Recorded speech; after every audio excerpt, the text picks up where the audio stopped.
Hello everyone. Today I play Lamplight City as well. Let's see how good my detective skills are today.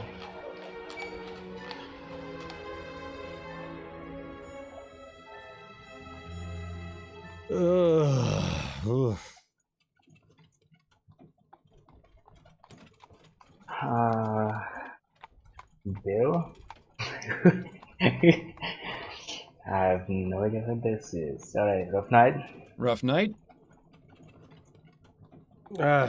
Bit too much Bollingworth ale is all. That stuff really creeps up on you. Sorry I couldn't join you, but I was long overdue for a quiet night in with Addie. That's fine. There'll be plenty of other opportunities. Hell, maybe Adelaide can even join us. It's been ages since she last drank me under the table. Afraid she mostly sticks to tea these days. Miles, what exactly is it we're looking into? I may have dozed off during the briefing. Right.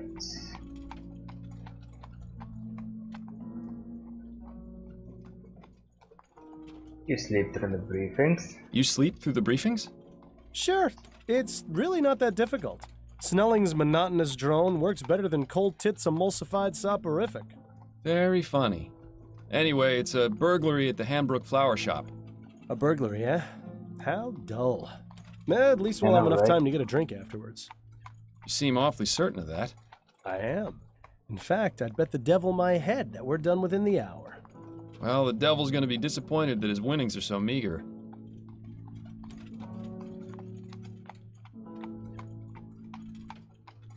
Ah, we've arrived. After you, Bill.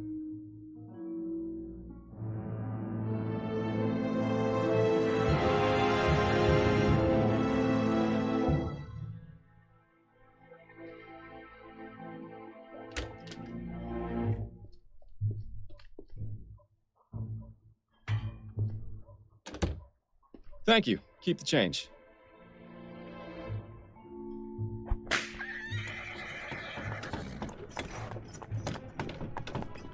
And so, our night of excitement begins. You, more than anyone else, should know that there's rarely a dull night in Chumley. I have a feeling tonight will be the exception. Until we get to the pub, that is. Keep your mind on the case, Bill. Now let's get a move on.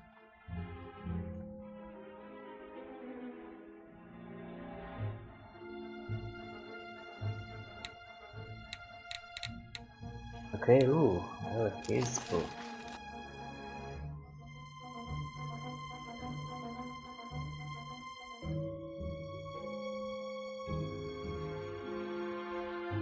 Case with Leonard, Esther, clues, suspects, documents. Interesting stuff.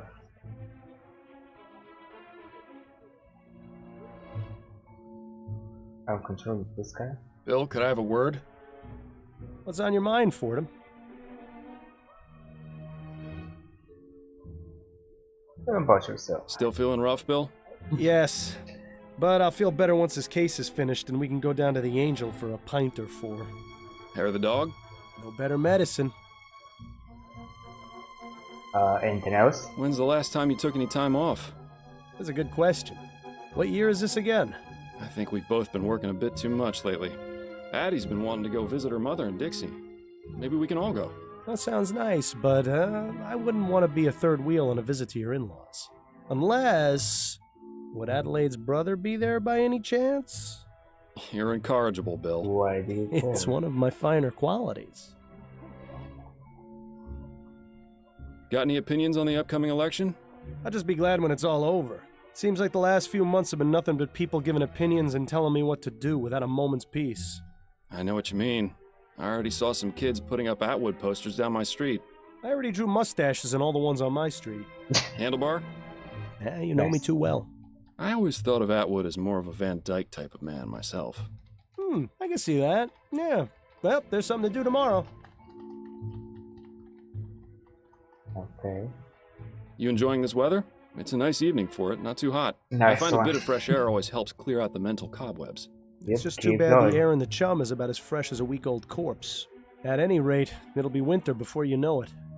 The whole city will be shut down, and we'll be digging bodies out from under the snowbanks.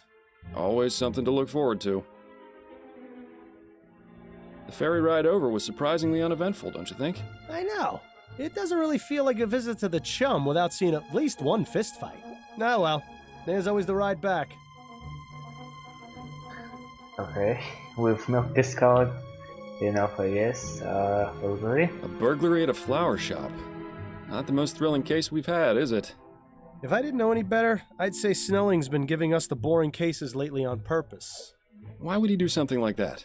He's eyeing a promotion to chief of police. He'd sell his own mother's cane if he thought it would help. Plus, there's no secret he doesn't like us. I can't understand why. I've shown him nothing but respect. It's because you're too good at what you do. And because you're friends with me. What's that got to do with anything? Not everyone is as open-minded as you, Miles. Let's just leave it at that. You ever miss living out here, Bill? About as much as you missed stepping in that pile of horseshit last week. I was distracted by that story you were telling me about your sister. How's she doing out west, anyway? Well, she's not in the Chum, so fantastic. Living here was about as fun as wearing a vest made of meat to a dogfight. I'm glad we both managed to get out. Oh, and by the way, Miles, you didn't do such a great job of cleaning your shoes. That would explain all the funny looks I've been getting. Let's get back to it. All right. Alright. Window. Looks like they've had some trouble with vandalism. Pretty much every business in this part of town has. Try. Reminds me, I should pick up a bouquet for Addie when we're done here. Seems like you've been spending more time with me than with her lately. I sure hope she's not the jealous type. After tonight, she will be. Amazing man. He's just pacing back and forth, muttering to himself. Probably one of the patients from Riverview. Seems like there's more of them on the streets than in the asylum these days. An all too common sight in this part of town. Sad to say, it hasn't really changed much since I was a boy. Fordham, what are you doing? I was going to check inside this trash can for clues. Miles, Right. in the 15 years we've been partners, how many times have you found something inside a trash can that wasn't garbage? Fair point. So, you're not gonna look through it? Just because of that? I can't believe that thing made it all the way across the Atlantic in less than a week. Don't scoff at the future, Miles. Pretty soon, we'll all be riding those things to work. Especially considering Prince Harold is their big celebrity passenger. Alright, let's finally enter. Come on, Bill.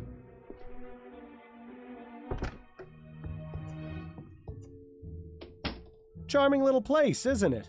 Charming, but empty. We need to find the owner. Always so Yeah. to the point, Let's Ford. see. If ever there was a better time to stop and smell the flowers. I think I'll leave that to you, Bill. With my allergies, hardly. Not too many left. Seems business isn't so bad around here. Well, you know what they say. There are only 3 certainties in life.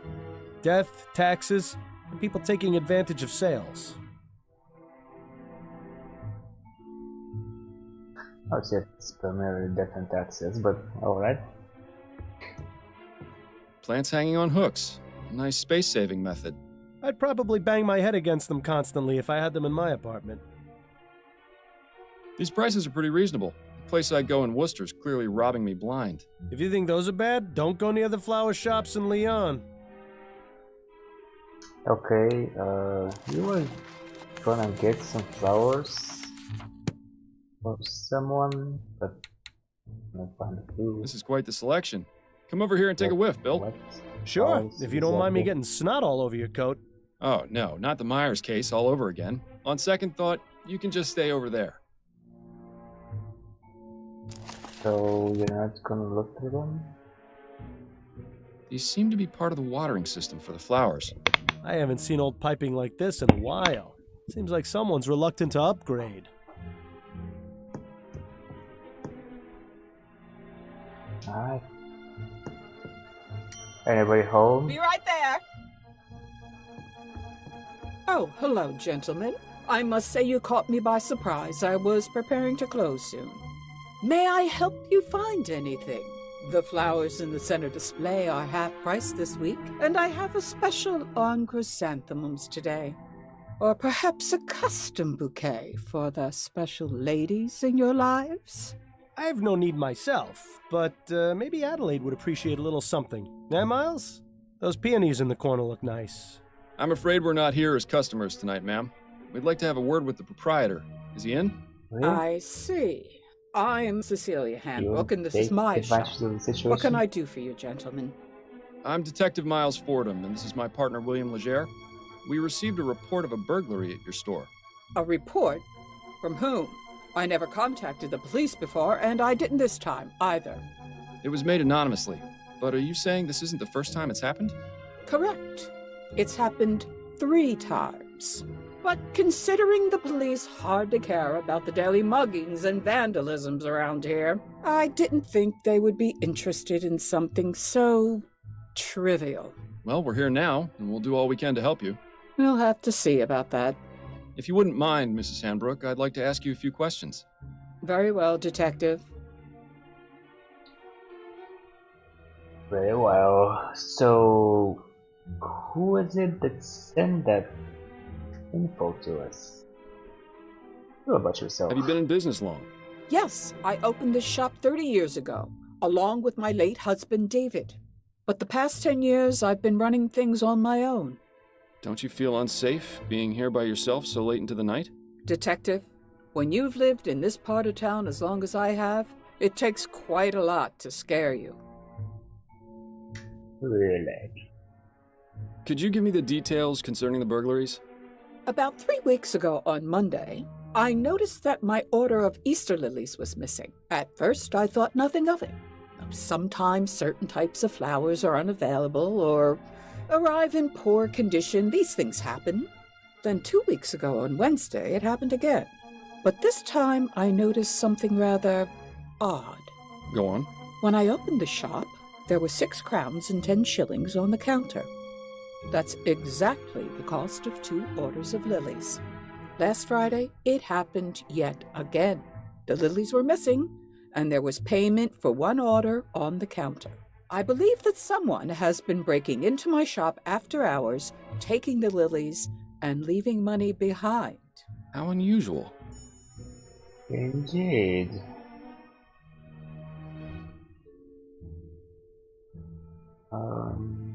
Suspicious people?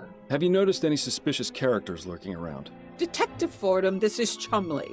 You can't throw a stone Anyways. without hitting a suspicious character. And if you've noticed my window, you'd be aware that stones get thrown around quite a bit in this neighborhood. If you're looking for trouble, you're far more likely to find it out there than in here. I meant if you'd seen anyone out of the ordinary near your shop.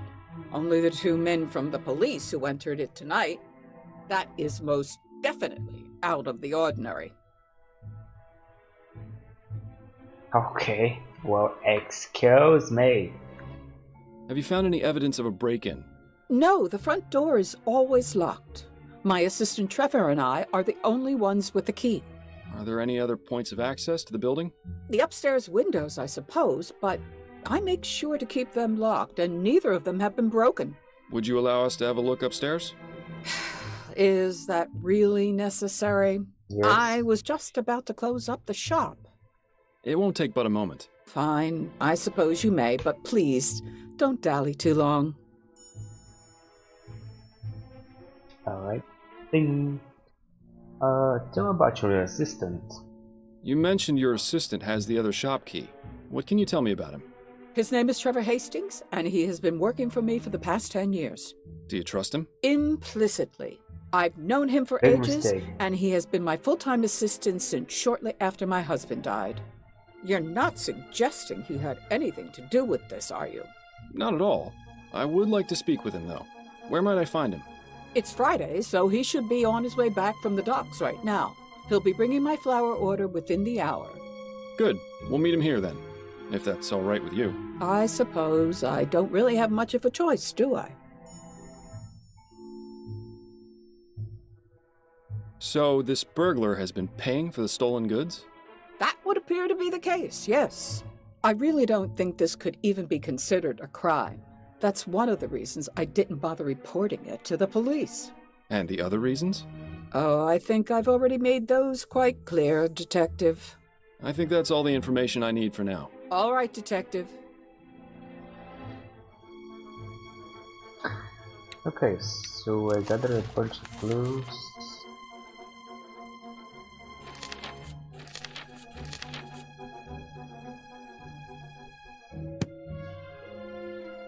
Go upstairs. Interesting choice of decor in here. Perhaps it wasn't always used as a storeroom, although I can understand why it would have been converted. Yeah, it is rather drafty in here. Anything else on your mind? Bill? What's going on, Miles? What's your impression of dear old Mrs. Hanbrook? I like her. Good old-fashioned, tough-as-nails Chumley woman. Reminds me of my mother. Your mother was never quite so stubborn. Why do you suppose she's so reluctant to accept our help? It's a chum thing, Miles. You wouldn't understand. I've heard of honor among thieves. Have you ever known a thief to pay for stolen goods? Perhaps conducting normal business is just too boring for him. Do you Right. think he might be doing it for the thrill? There could be any number of reasons. That. The best way to find out is to catch the culprit and ask him ourselves. Let's get back to it. All right. Alright. I would imagine that keeping a consistent temperature in here is important for the flowers. When do you suppose this contraption was last serviced? Hard to say. Definitely not recently, if the dust buildup is any indication. A pastoral landscape. Definitely nowhere near here. I've never much understood art, but it would be nice to see a place like that in person.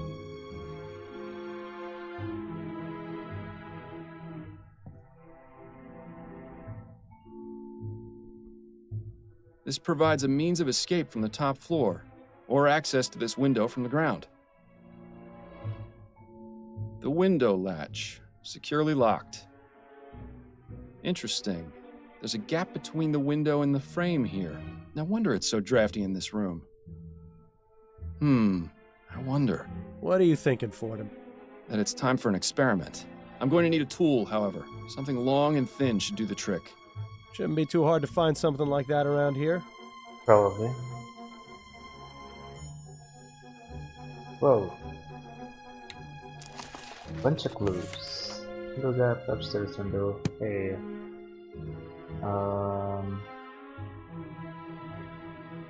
Okay. That's it. A rather distinguished-looking gentleman. Reminds me of Captain Snelling, if he ever smiled. Seems to be the broken pot storage area. Why not just throw them away, I wonder?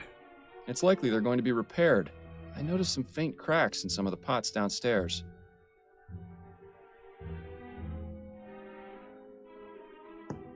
I've seen this type of device before. It's a special container for growing plants. Specific temperature and water conditions can be adjusted. Seems to be empty right now, though, and judging by the dust, it hasn't been used in a long time, if ever. It seems Mrs. Hanbrook isn't too fond of steam tech, or just doesn't understand it. Unmarked, but if the smell is anything to go by, this is where the flowers are stored when delivered. I'll keep my distance then. Open them. Oh, right mouse button gives you the closed window. Okay, large window. I don't think this window would serve as a viable means of entry. It's a nice view, though. You can hardly see the vomit and manure piles on the street from up here.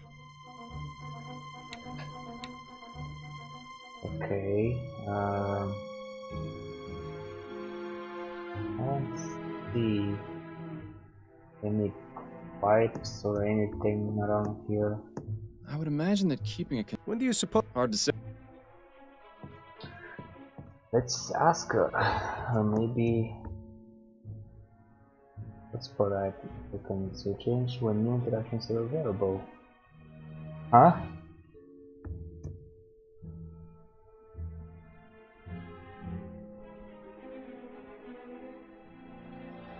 Oh really? Okay, I'm gonna Mostly a bunch of fertilizer and growth tonics. Don't go for it. Growth tonics, eh? Plant growth tonics, Bill. Of course. I knew that. Right. It says private. Well, that's one mystery solved. Why, gee, thanks.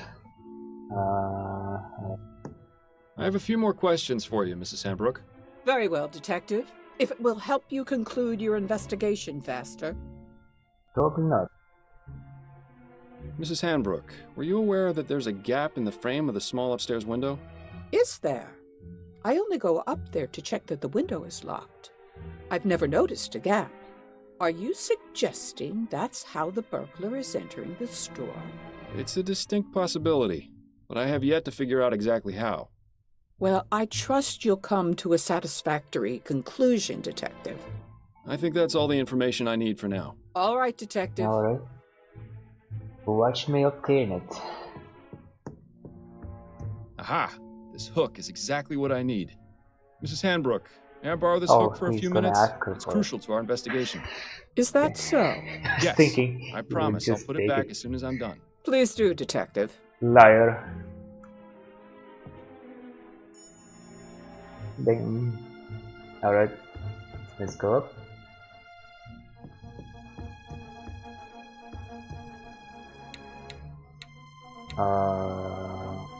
Good. Bill, it's time for our experiment. And what is this experiment going to be exactly? Simple. I'm going to see if this hook can get me inside the shop.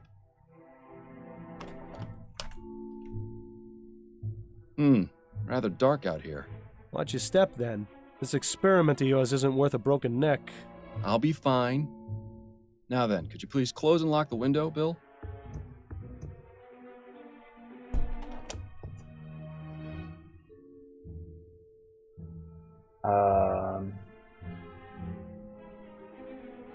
Wait, what?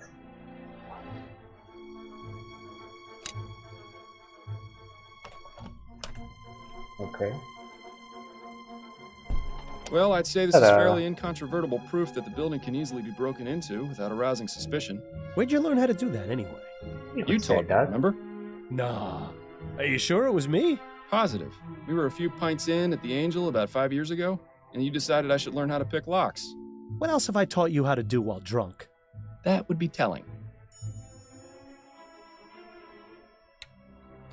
Okay, so I got a bunch of clues now.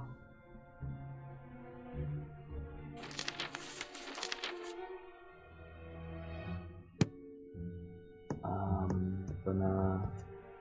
Wait. Can I not investigate? Ah, This- Trevor. Not? Evening, Cecilia. I've got the order ready to bring in. Trevor, these are Detectives Fordham and Leger. They say there's been a report about the burglaries, and they're here investigating. I only did it because I think it's been going on too long. As much as you want to, we can't handle this ourselves. We can discuss the matter later.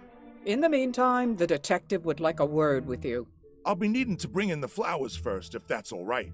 Otherwise, some hooligan's likely to run off with them. My partner will keep an eye on your flowers. Bill, would you mind?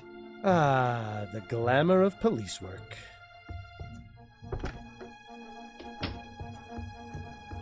Now, Mr. Hastings, if I could ask you a few questions? Go on, then. Tell me about yourself first. How long have you been working for Mrs. Hambrook? Been about 10 years now, I reckon. I used to help with deliveries now and then when it was her and David, her husband. But after he passed, she offered to make me her assistant. Unfortunate way to get it, but I needed the work.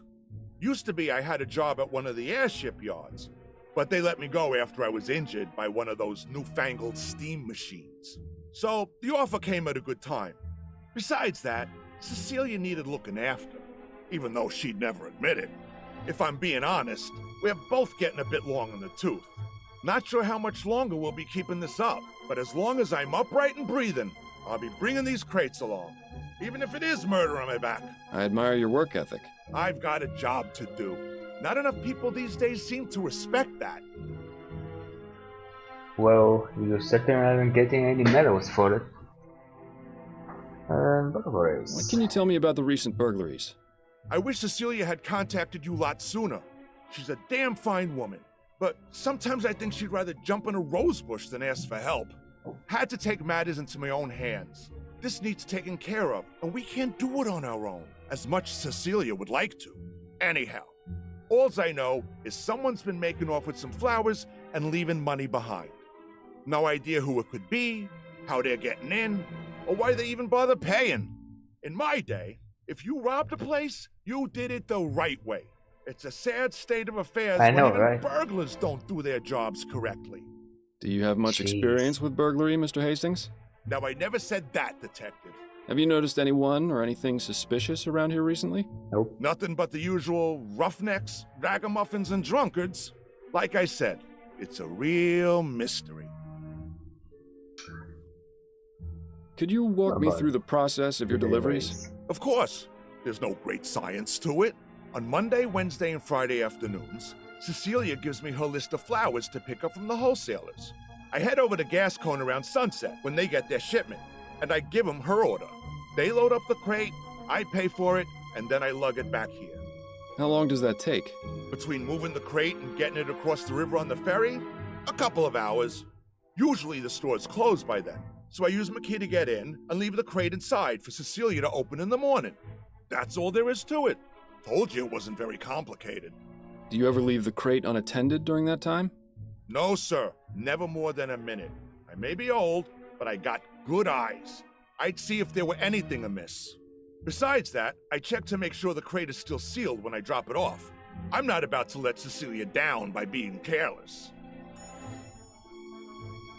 Thanks for your time, Mr. Hastings. I'll let you get back to work. Appreciate it, Detective. Oh yeah, it's definitely If you don't him. mind, Detective, I still need to check the crate before I bring it in. Of course. Thank you again for your help.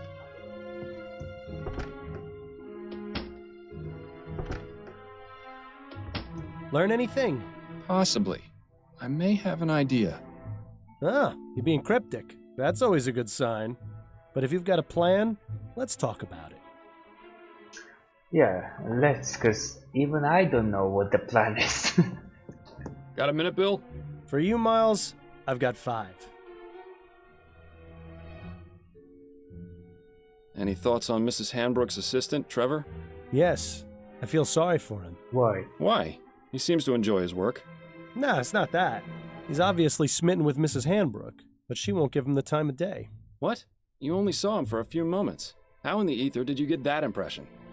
The way he looked at her, the way he spoke when he confessed to contacting the police. Shall I go on? No, that's fine. I see what you mean. Really, Miles? You'd be surprised what you can learn from people if you just look at them. Why bother doing that when I've got you to do it for me?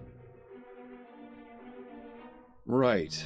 Based on what we've been told in our experiment, I can only conclude that our burglar is using the upstairs window to get into the shop. So what do you propose we do about it? It's happened repeatedly over the past 3 weeks, on one of the delivery nights. Since it has yet to occur this week, and today is Friday, logic dictates it should be tonight. So we settle in and wait to see if the burglar returns? Catch him in the act? Exactly. It's our best chance of solving this before the trail goes cold. And I was really looking forward to getting that drink at the Angel tonight, too. I know, but it's as you said yourself. There'll be plenty of other opportunities. Besides, forbearance is good for the soul. Spoken like someone who truly has no idea how to have any fun. I'm sure I'll get the hang of it one of these days, especially with your expert tutelage. Okay, let's go have a chat with Mrs. Hanbrook. I'm sure she'll be delighted to know we're spending the night. Yep, indeed you do. Damn, I forgot to bring my deck of cards again. At least it's quiet up here. I'm surprised we didn't go deaf after the last time we did this. What? I said... Oh, right. Your sense of humor remains on point. Miles, have you ever considered leaving all this behind? What, you mean quitting the force? The force, the city, going off and seeing what else is out there, you know? I'd miss it too much. Wouldn't you? I was thinking I might visit Harley out west. She makes it sound like a dream in her letters. Wide open spaces, fresh air. I know I'm a city boy and would probably miss New Britannia's filth and squalor after a week, but... You should do it. A change of scenery never hurt anyone. Plus, it's much easier for you than it is for me. I've got a family to consider, after all. Ah, right. Oh, no, I didn't mean it like that, Bill. It's just... Shh. I think I heard something.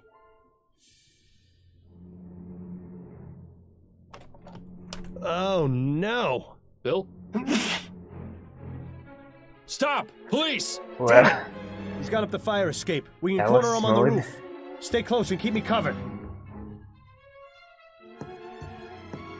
staying close. Leaving the hut. Bill! Stay back, officer. Got a knife. Ready your pistol, Fordham. But you're too close! That is crazy. I trust quickly. you, Miles. Your pistol, now! There's really no need for this, officer. I respect your desire to uphold justice. Mine is more important. If you let me go, I won't come back. And we can all forget this ever happened. Don't listen to this lunatic, Miles. Take your shot before things get worse. Really? I don't know how many shots I have. Without your reasoning. Look, we've caught you red-handed. Put down the knife, let my partner go, and give yourself up. No! Yeah, that will work. I'm not going to jail. Just tell them what to do. Do you know what they do to people in there? Yes, That's not the I reasoning do. with him. If you cooperate, I'll see if I can get the judge to ease your sentence. I appreciate your tactics, Oh. Fordham, but this really isn't the time. No, reason more.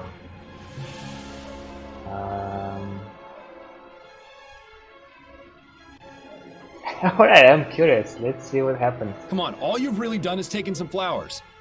You're not a killer. Don't make things worse for yourself. You don't know anything that was about better. me. One thing's for sure. I'm not going to jail. So let me go free, or else your partner is going over the side.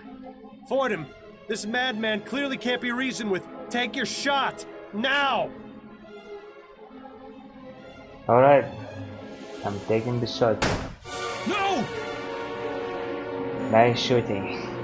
Bill! Oh, God! I am so sorry, my friend. I am so sorry.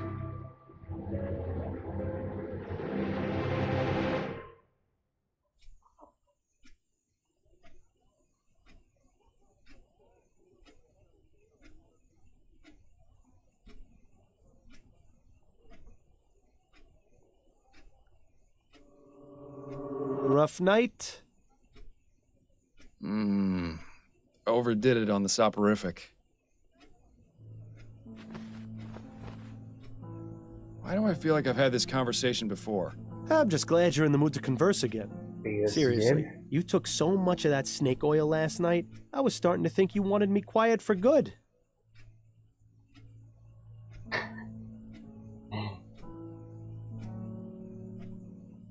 I do want you quiet for good, Bill. That was the idea. Come now, you don't really mean that. Believe me, Don't I? I do. I know it's not easy, but there's really no need. Not easy.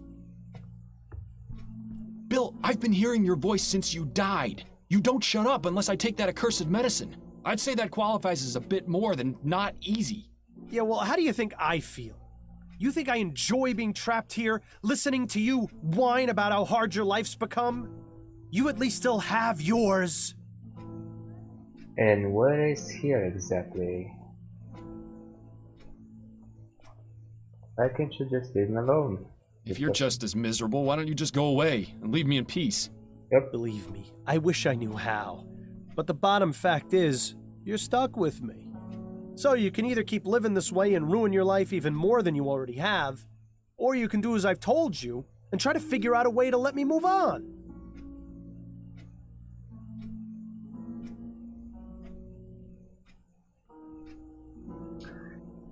Find the burglar from the shop. Ooh. Still running out there? Right. For the 1000th time, you want me to find the burglar from the flower shop. Yes, exactly. I still don't get how that's going to help. Yeah. I can how is understand that your going so confusion, rampant? considering it was you who killed me. But the point remains. You wouldn't have been in that situation in the first place if not for him. Once the criminal has been caught and is in custody, we'll both get what we want. A decent night's sleep? A decent night's sleep? More than that, you'll have that elusive thing you always wanted to give others. Closure. Conclusion. You do realize the trail's pretty much frozen at this point. Our man has seemingly vanished into the ether. That's no excuse not to keep trying.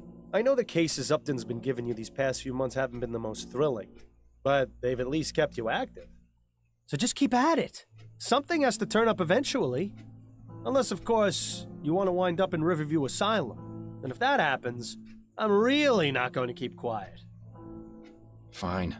Good man. Now, I suggest you stop talking to thin air, or Adelaide's going to start wondering if you've gone mental. Or just maybe she'll stop wondering. Very funny. That's a fun little apparatus Adelaide got you. Very soothing. Watching it spin long enough puts me right to sleep. I'd say that's really more the soporific's doing. Remember before you started taking that medicine and you could actually read a book for more than 10 minutes before falling asleep? You were a lot more fun to talk to back then.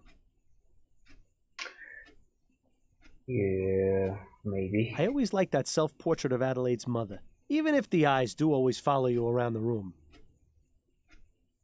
Cozy little winter getaway. That would be a welcome change from the winters in this city.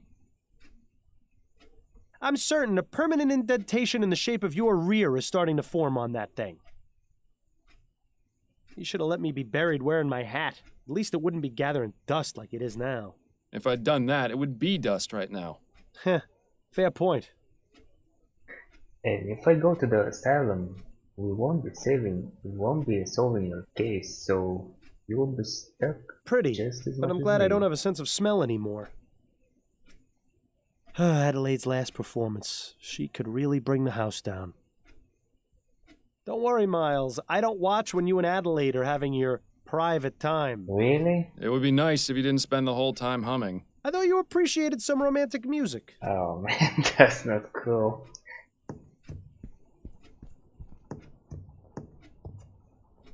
Miles, care to explain what you're doing?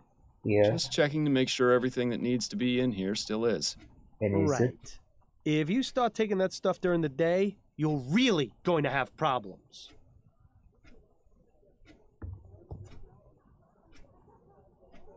Adelaide's mother certainly enjoyed pressing flowers. Do you suppose she does more of it now that she's retired? It's admirable just how organized Adelaide is.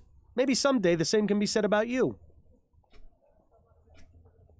Ha, that poster brings back some memories. That's from around the time you two met, isn't it? Yes, back when Addie was singing at the Angel. And you weren't talking to yourself. Alright, let's move on. Well, look who's awake. Ready to rejoin the living? Very much so. And the dead. You were talking in your sleep again. Did I say anything interesting? Do you ever? You have to admit, she's got you there. How are you feeling? A touch groggy. I think I took a bit too much of the soporific last night. That's what I thought. When you went for your after-lunch nap, you'd barely gotten breakfast down. I saved you some bread and cheese if you're hungry. Thank you, but I haven't got much of an appetite. You really should regulate your doses more carefully, love. I'm sure dull senses and an empty stomach aren't much help to your work. By the way, a message arrived via courier for you this morning. I put it on the table along with today's newspaper. Thank you, dear. Anything Addie? else? Yes, dear?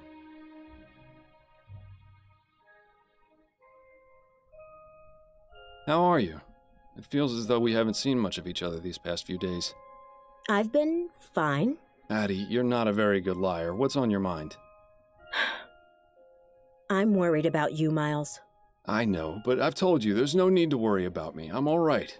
You're not all right, Miles. I may not be a good liar, but you can't fool me either. I am all right. What do I have to do to convince you of that? You could start by throwing out that sleeping medicine. It's turned you into a different person. I needed to sleep, Addie. I'll become an even worse person without it, believe me. I know Bill's death was hard for you.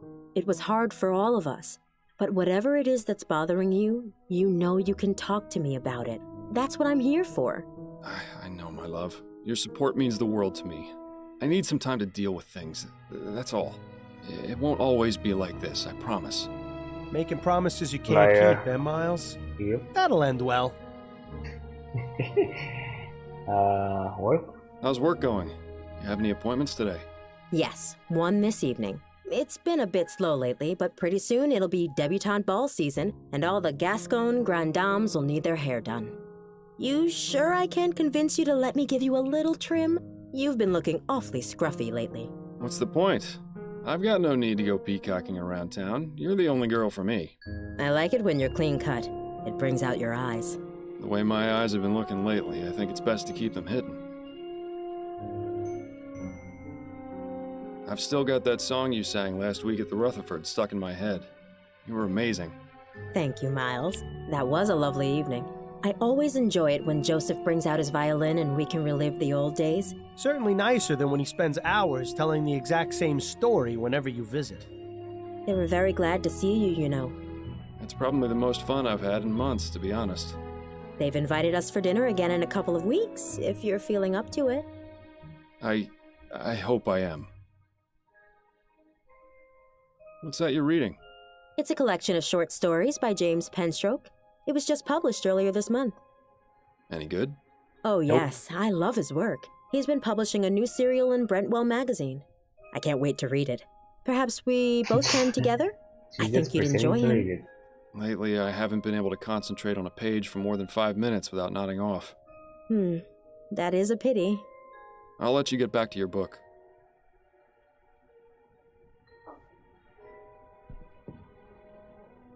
Messages? Well, a big case is coming which I think will interest you. Meet me at the Rowan Coffee House for more details. Upton says she's got a big case for me. Does she go into any more detail than that? No, but then you know Upton. Always on a need-to-know basis. Especially since she's been giving me these cases under the table. To be fair, they haven't exactly been anything of note. True, but she's still sticking her neck out for me. I can understand why she's so secretive about it. I think she just misses having you around the station. Poor Connie. With you quitting and me dying, she must be bored stiff at work. Anyway, I'm supposed to meet her at the Ruin Coffee House. That can't be right. It's not like Constance to make mistakes. She must have gotten in somehow. Guess I'll head over there and see what she's got then.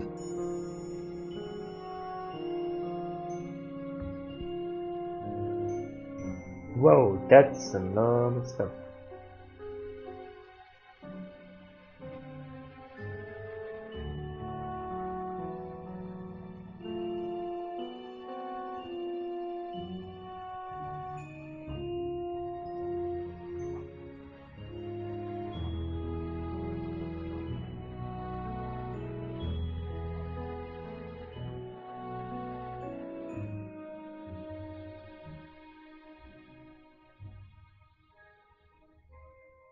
Second bizarre murder baffles police. New Britain police are investigating a murder in Cymon.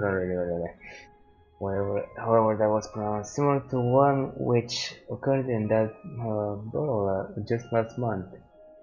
Though many details are confidential at this time, we are able to confirm that both victims have been male and died from gunshot wounds. New Britain police declined to reveal any further details and denied rumors that the murders are being committed by a serial killer. We have no reason to believe that these murders are related, said Chief of Police Reginald Snelling. We have our finest detectives on the case and hope to find whoever perpetrated those awful crimes very soon. In the meantime, we ask the citizens of New Britain, especially those in Cymon, to remain vigilant and report any and all suspicious activity immediately to a police officer. Alright. It might do you some good to look in the mirror a bit more often, Miles. How are your parents doing these days? It's been ages since you wrote them. I don't know. I can see why Adelaide calls that plant Miles Jr. It's a spitting image. Didn't I give you that clock as a wedding present? Too bad it stopped working. You remember how much time Adelaide had to spend convincing you to sit for this? At least these days, with ferrotype tech advancing the way it is, these portraits can be done in just a matter of minutes. I always liked that painting. It's impossible to see that kind of scenery here in the city.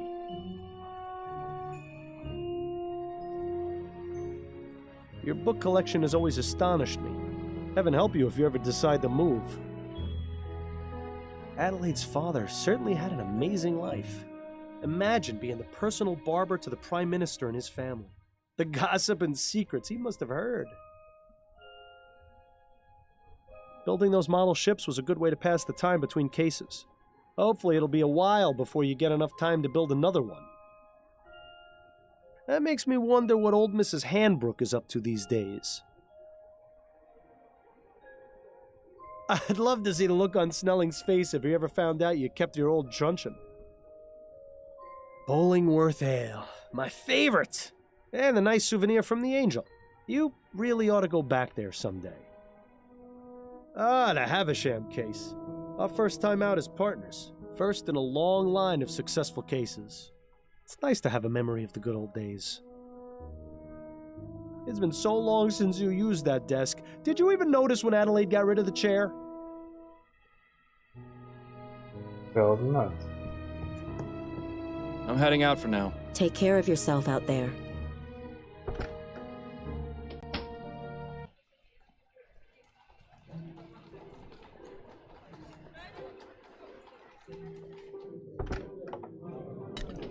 Ah, the Rouen Coffee House. Worst Java in Lamplight City, but there's no better place to overhear all the rumors and gossip in town. Just make sure you don't get too close to the other patrons. Discretion was never your forte. Really? Okay. Self-Portrait as a Desperate Man Start by D. investigating. Calvert. A bit like looking in the mirror, isn't it, Miles? Nice seaside landscape. Definitely a stark contrast to the ambiance in here. Not in much of a hurry to clean up in here, are they? Obviously not. What a cheery reminder of everyone's impending death. That whole thing about the man in the black robe, complete lie, by the way. Green's sulfur soap. Beautifies the complexion and leaves you smelling fresh as a daisy. Talk about false advertising. I couldn't get a date for a week after using that stuff. All that metal and tubing just to serve a hot cup of coffee? I know, right? Best avoid that one. He looks like he might tip over at any moment. Reminds me of when I was alive. Ah, good times. I know, right? He and his friend are having quite the conversation. I bet it's really boring. Shall we? Good to see you up and about again. Yeah, well, it hasn't been easy. But it was either go back to work or spend all day in bed and starve. Now, it was good of them to keep your spot open. Lots of places would have just put in someone else. Well, it's the least they could have done. Been there for 20 years, after all. The boss takes care of his own, especially considering it was his machines that chewed up my arm.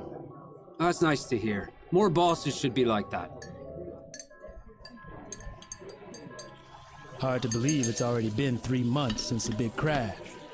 I know. I was just thinking the other day how much Lucy has grown up in such a short amount of time. Does she understand what happened? I think so. She's been asking questions about her mama lately, but I still haven't told her the whole story. You'll know when the time is right.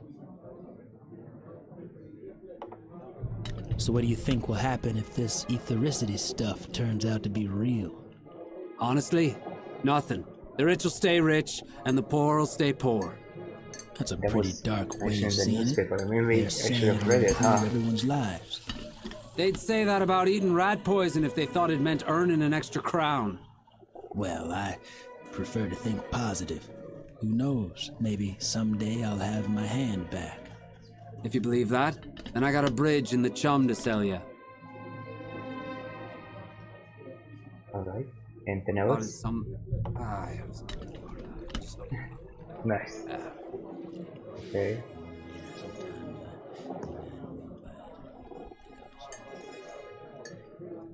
Let's...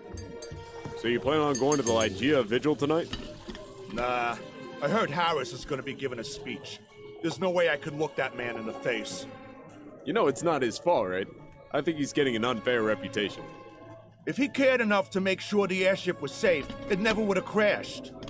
He's as much at fault as anyone. You really should go. Eliza would have wanted it, I think. I know, you're right. I'll think about it. Alright, anything else? How are things at the steel mill? Oh, you know. Same old, same old. Have they bought in any of the new automated machines? Not yet, but the boss has been talking about it. Some of the boys have been talking, and they ain't happy about the idea. Well, you didn't hear this from me, but I heard the Redites are gonna be making some moves very soon. The Redites? I thought they was just a story. Oh no, they's real all right.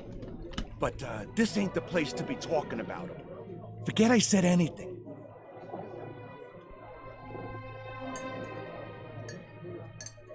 Have you been hearing about this ethericity nonsense? Nah, I don't pay much attention to the news. What is it?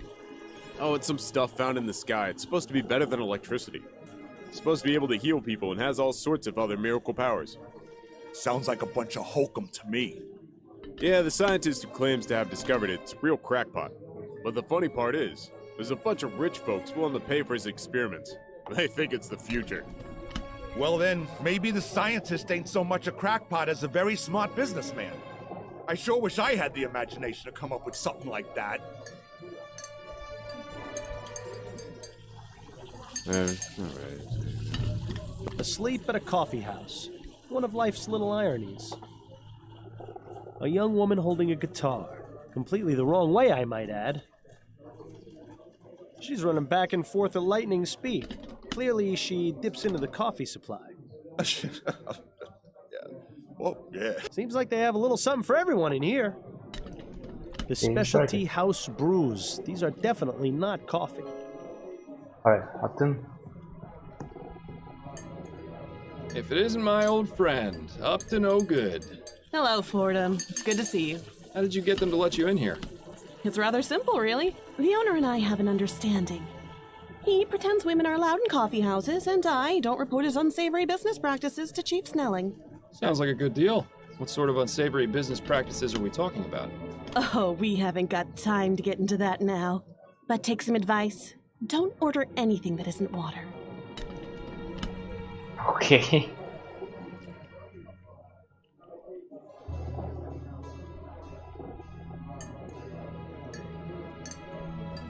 I got your message. What's going on? I got your message. What's going on? It's time for you to join the big boys again, Fordham. Your days of finding lost cats are over. So stop teasing me and tell me what it is already. Do you know Madame Laura Dupre? Laura Dupre. Name sounds familiar. If only I had read the newspaper, huh? Laura Dupre? She's one of those Gascon Grand Dames, isn't she? That's right. I'm surprised you've heard of her. I didn't think you cared about those types of people. I don't, but Adelaide has several of them as clients. She gets paid to pretend to care about their lives, and I get to hear the sort of details. Madame Dupre died the day before yesterday. Her funeral was held this morning. My condolences. But halfway through the service, the mourners heard a loud knocking coming from inside her coffin. She wasn't dead? Apparently not.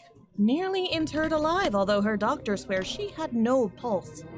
Dupre's son Andrew was quick to suspect foul play. He accused a man named Albert Martin, and the police arrested him. So where do I come in? Sounds like the case has already been solved. I strongly suspect that Martin is innocent, especially considering the talk of him having used black magic on Dupre. The police feel they have enough evidence to convict, so they're not bothering to investigate any further. You're going to look into it and see if I'm right, then find the person who was really behind this. Why not just ask her? She recovered. Has Madame Dupre recovered from her ordeal? I'm afraid not. Apparently she's been catatonic since they pulled her out of the coffin. How unfortunate. If you'd like to question Mr. Martin, he's being held at the Bow Street Jail. Or you could take a look around his house. It's at 451 Compton Street in Worcester. And the Dupre home? That's at Emmeline and Comtesse, right across from the old Angeline convent. It's also possible you might run into the police during your investigation, since they're technically still on the case. Thanks for the warning. Was there anything you wanted to talk about before you get started? Yes. Yes, actually, Let's I had a see couple of what's on the questions. table. Let's hear them then. Tell me about yourself. How are things going with you? Work is hectic as usual, and I'm spending my day off in here. But considering my home life is still a shambles, maybe this is the best place to be. I'm truly sorry about that. Don't be ridiculous. If it hadn't been for you, I'd still be chained to that philandering bastard. It hasn't been easy, but I'm much better off this way. Trust me. Anyway, work gives me something to focus on. I'm sure you can relate to that. Yes, and I'm grateful to you for getting me these case leads. I know you're taking a risk to do it. It's the least I can do. How about you? How's Adelaide? She's fine, although things between us could be improved, if I'm being honest. The less said about it right now, the better, I think. I'm sorry to hear that. You can talk to me about it if you need to, although I'm probably not the best person to ask for relationship advice. Tell me more about Bill's death. Don't suppose there have been any developments regarding Bill's murder. Unfortunately not. The department hasn't exactly been focusing on that case as a priority. The general attitude is that it was an accident. Bill died an honorable death in the line of duty. Would have been nice if they bothered saying that at the funeral. And of course there are still those who blame you for his death, Snelling being the first and foremost. But the man who really caused Bill's death is still out there. Yes, I know, but it looks like you're on your own if you want to find him. My hands are tied. I can only ask around so much before the higher-ups get suspicious. Just don't give up. New Britannia may be a big city, but the criminal world is surprisingly close-knit. If you find any connections or leads during your other cases, be sure and let me know. I'll do the same if I find anything out. See, she has a priority straight. You could learn a lot from Upton. I wanted to go over the case with you. Okay, what have you got? What do you know about Madame Dupre? Only what I've read about her in the paper. She's been married thrice, which I can empathize with, and she's extremely rich, which I can't. What makes you think this Martin fellow is innocent? The fact that the only evidence is the word of Dupre's son. I've seen this sort of thing thousands of times, and I'm sure you did too. They're just looking for a scapegoat. You're the only person I know who can put it right. Upton's intentions are noble, but she has to realize this is just a drop in the ocean. That's enough about the case for now. Okay, That's it, I think. then you'd better get back to it. Well, I'm not entirely sure how this is going to help you find the flower shop burglar, but I suppose freeing an innocent man is a worthy diversion. Sure, why not?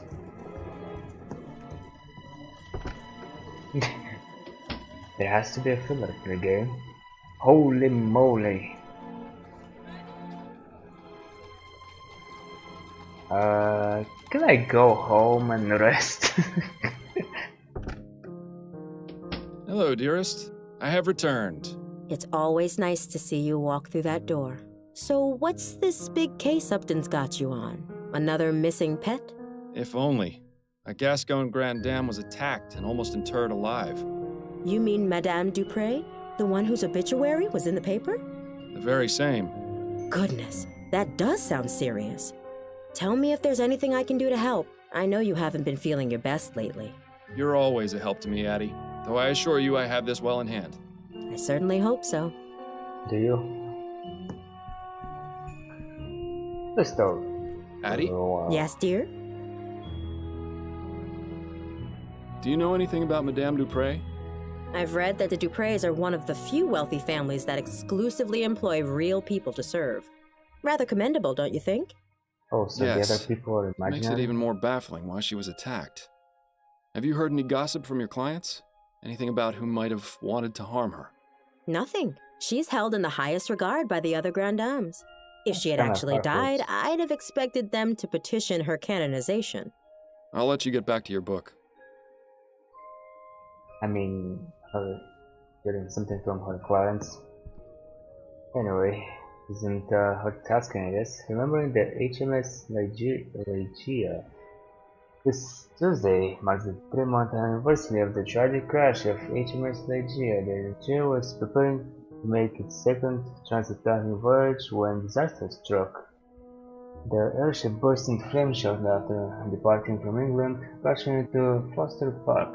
All 300 passengers on board, including HRH Prince Harold, were killed, as were 54 bystanders in the park. Royal Maverick Lines conducted an investigation and ruled the crash an accident, citing the ignition of a gas leak. Despite this, rumors of sabotage persist. Royal Maverick vowed to instill stricter safety regulations going forward and that the Nigeria's sister ship, the HMS Lenore, would be extremely safe upon its completion. There has been public outcry and protests at the continued on page 7. Wait, there is no page 7, there is only this. Boo. Let's go, goddamn dice. Madame Laura Dupre, age 44, died on Saturday of apparent natural causes, born Laura Chesterton in London in 1800. She and her family moved to New Britannia in 1804. In 1818, she married Colonel Andrew Shepherd, and a royal officer 3 years her senior. The marriage lasted 1 year, ending with Shepherd's death during a trip to Piedmont. Shortly after, Dupre married Benjamin Montgomery, a doctor. They had 2 children, Juliet, born 1820, and Andrew, born 1821. Sadly, Benjamin died of tuberculosis in 1830. 5 years later, Laura married Jean Dupre, a banker. So,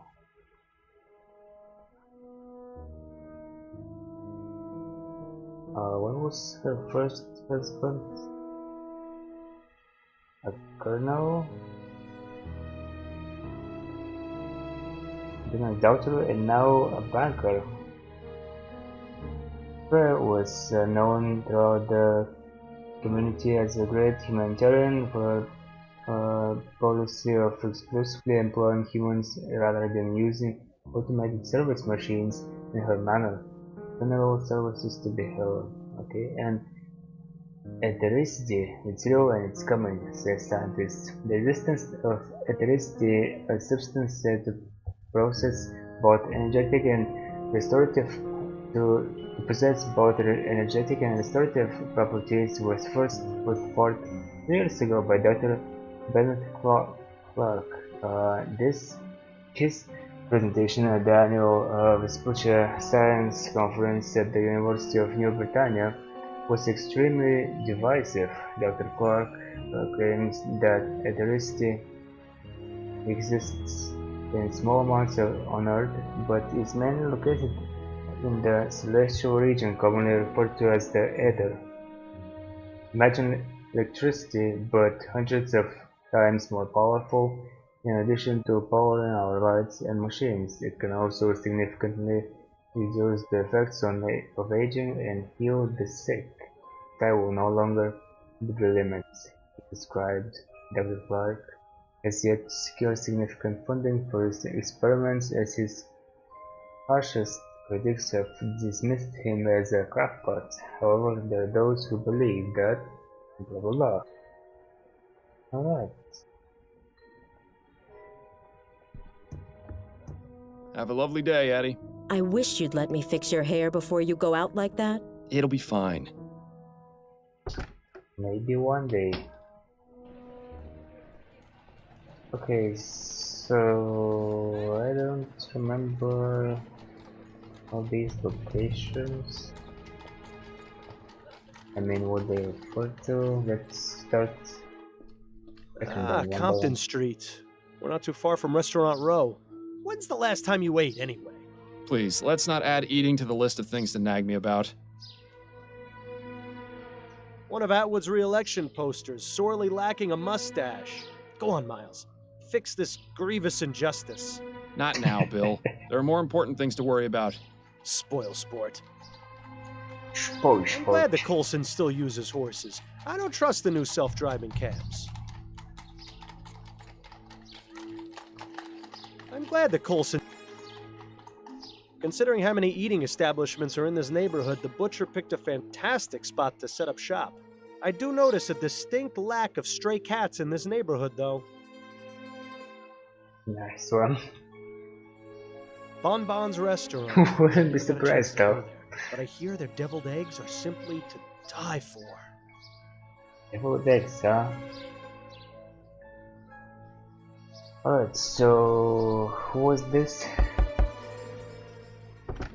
I'm sorry, I have no time for visitors today.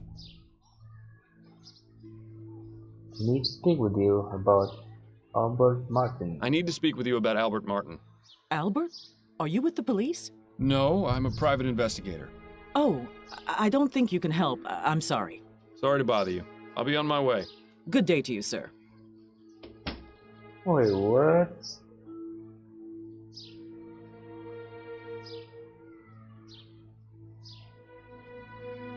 Okay.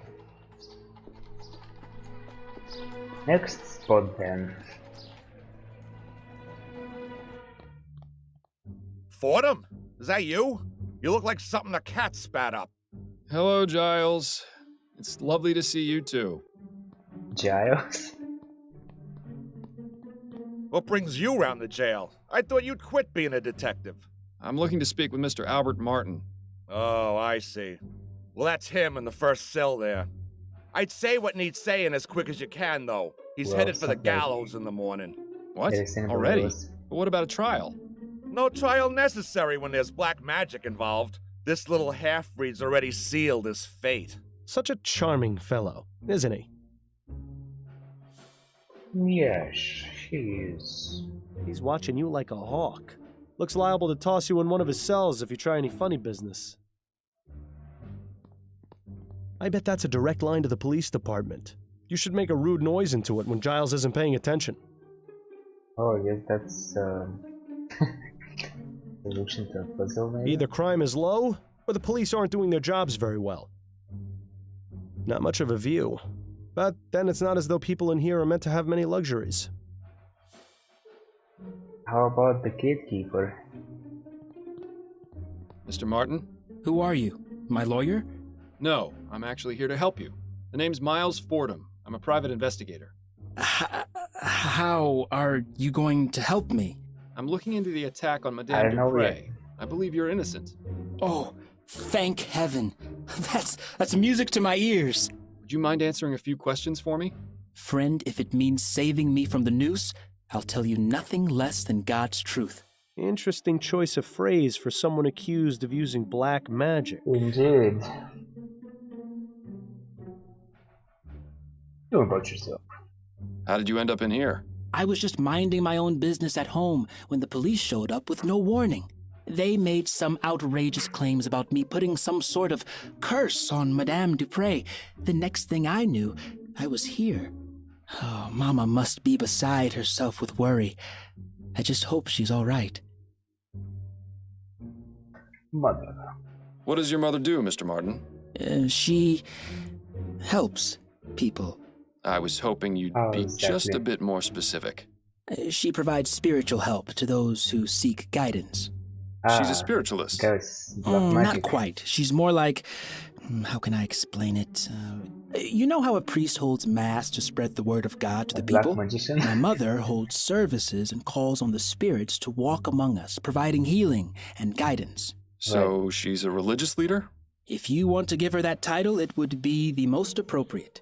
And does this religion of yours have a name? You don't have to put it in You'd probably words. know it as So, voodoo, better. but it doesn't mean what you think it does. People are so quick to judge and portray us as evil when they have no idea. Voodoo. So you practice voodoo, do you? Are you making fun of me, Mr. Fordham? No, of course not. Apologies if it seemed as though I was. It's just that the police are convinced that black magic was involved in Madame Dupre's apparent death. That's because that idiot son of hers knew about my mother, and like all bigoted fools, assumed that we're involved in devil worship and the black arts. But I can assure you that this is most certainly not the case, Mr. Fordham. Of course, I didn't mean to imply. Just forget it. Seems easily irritatable. What can you tell me about Madame Dupre? What's to tell? She's a twisted, evil woman who got what was coming to her. Whoever attacked her deserves some sort of reward for the service they're doing the community. So it wasn't you then? No, I'm innocent, Mr. Fordham. You have to believe me. I'm afraid you're not making that very easy right now, Mr. Martin. Yep. Do you know anything about the circumstances of Madame Dupre's supposed death? No, I had nothing to do with it. Then why did her son accuse you? Probably because he's just as ignorant as she is. What I meant was, how did her son know to accuse you? Have you had any contact with the family before? Yes, you could say that. Uh-oh. That gleam in his eye says it all. You see, I'm involved with Dupre's daughter, Juliet Montgomery. Dupre doesn't like that one bit. She even threatened me once. Is that right? Yes. She might have everyone else fooled, but that woman is the devil incarnate. I can't understand how something so heartless and cruel could have spawned someone as pure and loving as my dear Juliet. He's not really helping his case much, is he? Nope, not at all. Tell me about Juliet. She's wonderful.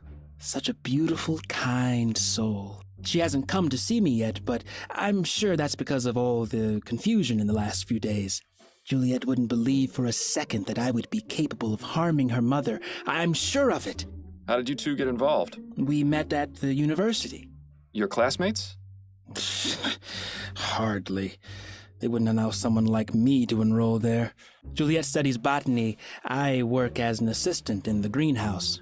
We started talking, and she actually treated me like a person. To everyone else, I was just the boy who fetched the test tubes. But Juliet actually wanted to hear what I had to say, had the same taste in books and art, didn't just treat me like some piece of gardening equipment. She even shared some of her notes with me after I told her I was interested in botany as well. From there, things just got better. I don't expect you to understand or approve, but that's how it happened. Oh, you'd be surprised. It doesn't sound too different to how my wife and I got together. Except I was a detective and she was a singer at a bar. And she's... Yes, Mr. Martin. Anyway, back to the matter at hand. How often is Juliet in the greenhouse? Every weekday, but I doubt she's there now. She's probably trying to find out where I am and working to have me released. Somehow, I wouldn't bet on that. Yeah, me neither. That's all for now. Oh, wait, before you go, yes. Would you do me a favor? Would you go see my mother at our house and give her a message? You're at 451 Compton Street, right? Yes, that's right. Could you tell her I said St. Rock's dog is barking? I suppose I could do that, yes. Oh, thank you. Whatever happened to a simple I love you? Yeah, what's up with the coded message?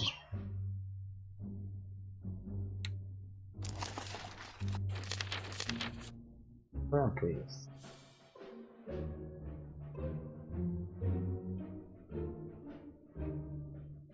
Cannot see any parts cases though.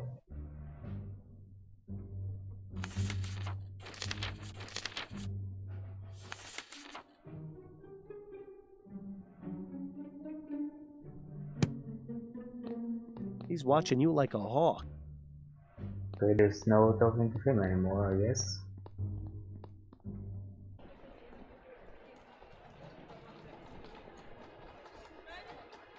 Sure, let's go talk to her. Right about now. Oh, it's as though we've journeyed to the tropics. I don't know how you can stand to keep that coat on in here. How do you have a sense of temperature? Those flowers are definitely not native to this area. They seem to be thriving in their glass tubes, though.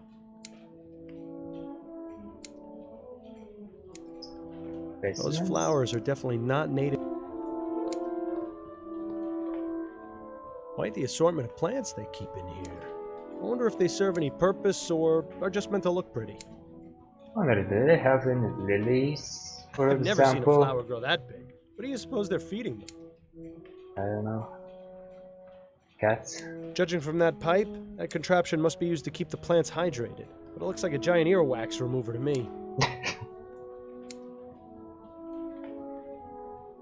One of those cute little Japanese trees that are all the rage these days.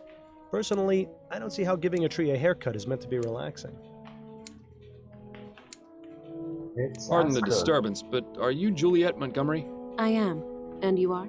Miles Fordham. I'm a private investigator looking into the events surrounding your mother's attempted murder. Ah, of course. Have you got time to answer some questions? Yes, that shouldn't be a problem. Tell me about yourself. So, you study botany. Fascinating subject. Are you an admirer of plants, Mr. Fordham? My wife has the green thumb in the household, but I do have a certain appreciation for them. Plants are amazing things, just like people in many ways. How do you mean? They need attention and care. Ignore a plant, and it will wither. Give it too much attention, and it will become sick. Plants have many things to teach us, and I greatly enjoy learning from them. These plants are impressive.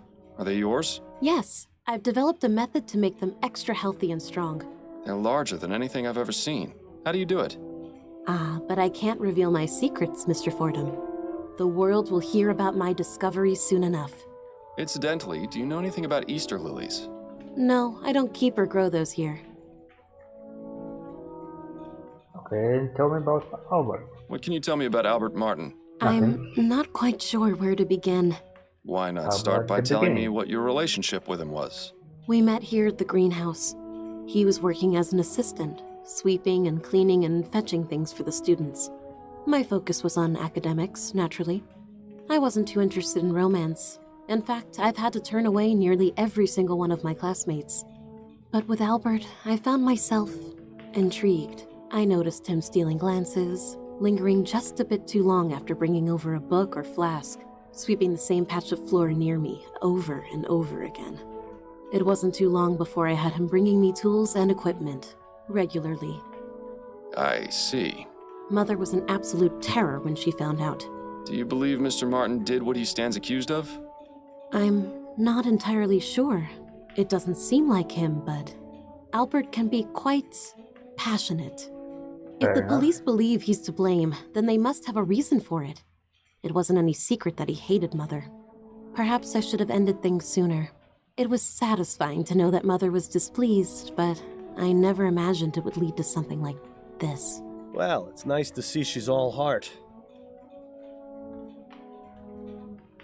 Do you know anything about the events leading up to your mother's premature interment?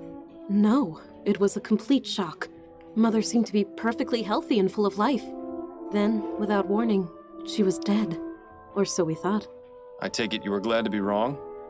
What a ridiculous question. Of course I was. What sort of heartless beast would celebrate their mother's death? Oh, I could name a few. Juliet definitely didn't shed any tears over Madame Dupre, though. That much is obvious. Miss Montgomery, you don't have to lie to me. I'm not going to assume you tried killing your mother just because you weren't upset by her death. I felt terrible about it. You have to understand, I didn't want her to be dead. I just felt a sense of relief. Please, don't think me a horrible person, Mr. Fordham. It's just that Mother and I aren't currently on the best of terms. Why don't you and your mother get along? We've never completely seen eye to eye on anything. She always disapproved of anything I did. When I was younger, she used to forbid me from speaking to the servants. I saw no harm in a kind word or smile, but she warned us that if we were too familiar, they would take liberties. Then when I declared my intentions to pursue academic studies, she really went livid. In her opinion, a university education was tantamount to a chastity belt. What sort of man would want a wife with a head full of useless facts, she'd say. Personally, I've always found intelligence to be quite attractive. I'm not sure how she managed to find out about Albert and me, but when she did, she nearly had a conniption. As I'm sure you can understand, the situation at home has been less than perfect in the last few months. I'd really rather not dwell on it. You mentioned you were friends with the servants. Yes, that's right. I didn't care that they worked for us. Everyone needs a friend. Did your mother ever mistreat them? Mistreat? No, I wouldn't say so. She was always very stern, though, and quite cold. If they ever shirked their duties or misbehaved, they were punished, of course, but nothing out of the ordinary that I ever saw. Most of the servants are my friends, but I'm closest with Amelie, the kitchen maid. Mother wasn't too happy about that. Amelie's been around as long as I can remember. She's like the aunt I never had. No more questions for now. Then if you don't mind, I have work to do. Seems like your mother's not happy about anything you ever do. Okay. Next stop, the manor. You are aware this is private property, sir? No, I are not. Yes, I'm Miles Fordham, private investigator. I'm looking into the incident involving Madame Dupre. I assume this is she? You assume correctly, Mr. Fordham.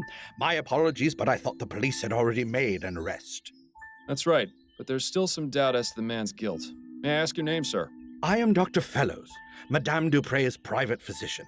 I'm afraid she is in no state to be answering questions at present. Are any other members of the family home? Her son, Mr. Montgomery, is in the entrance hall. I had to give him a mild sedative to settle his nerves, but he should be all right to converse. Then if you don't mind, I'll have a look around. This fountain probably looked nicer when it was working, but right now it's just a breeding ground for mosquitoes. With her vast sums of wealth, Madame Dupre could probably feed a starving family for the next 30 years. Instead, she uses the money to keep her hedges trimmed. With her vast sums of wealth, Madame Dupre could probably feed a starving family for the next Instead, her eyes are glazed over and she's got a vacant, expressionless stare. She seems completely oblivious to her surroundings. If we didn't know she'd been buried alive, I'd say she was just exhibiting the typical symptoms of your average rich person. Damn.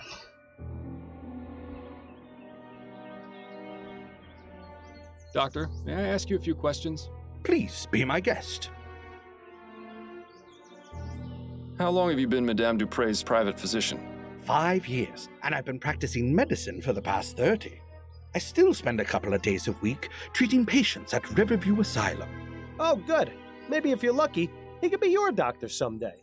30 years is quite a long time. You must have seen some incredible advances in the field of medicine. I have, yes. I can only wonder how things will change with all this talk of ethericity. There's speculation it can be used to restore necrotic tissue and instantly heal broken bones, among other things. If you ask me, a good bloodletting will never go out of fashion.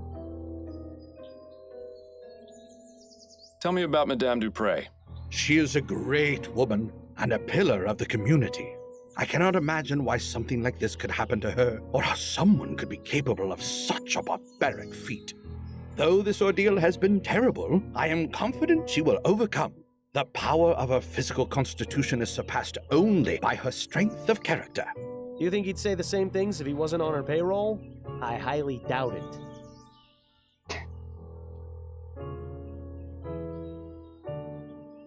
What were the circumstances surrounding Madame Dupre's supposed death? Her son, Andrew, sent for me a few days ago after finding her unconscious and unresponsive. As I was unable to detect a pulse or breath, I had no other recourse but to declare her deceased.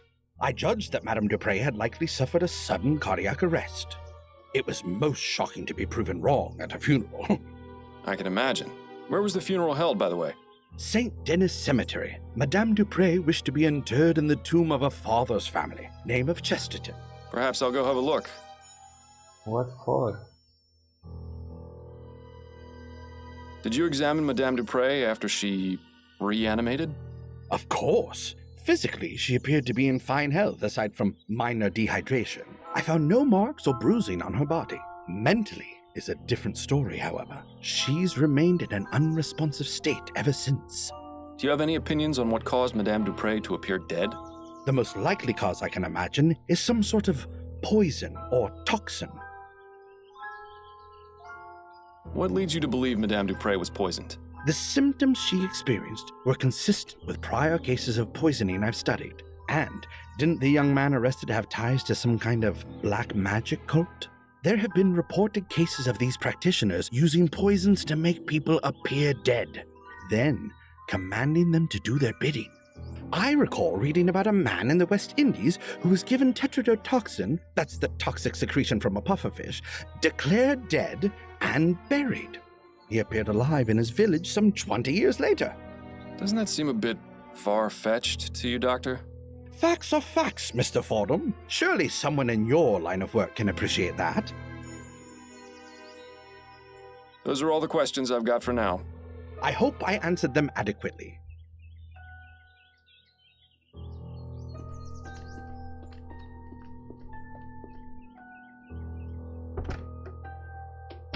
Oh, hello. Are you the new servant? No, I'm Miles Fordham. I'm a private investigator looking into your mother's attempted murder. How did you know I was her son? Oh, of course. You must have sensed it with your detective's intuition. I should have guessed by that giant head of yours. Are you feeling all right, Mr. Montgomery? Yes, I'm fine. Much better than when those pesky police officers were snooping around earlier. But I like you, Mr. Fordham. I can already tell you're not like them at all. Please, call me Andrew. Yes, well, I'll have a look around, and I may need to ask you some questions. Do you think you can handle that? I can. In fact, I really look forward to it. If the good doctor gave him a mild sedative, I'd hate to see what the stuff you take would have done to him. What a beautiful parrot. Must have cost the Dupreys a cool copper.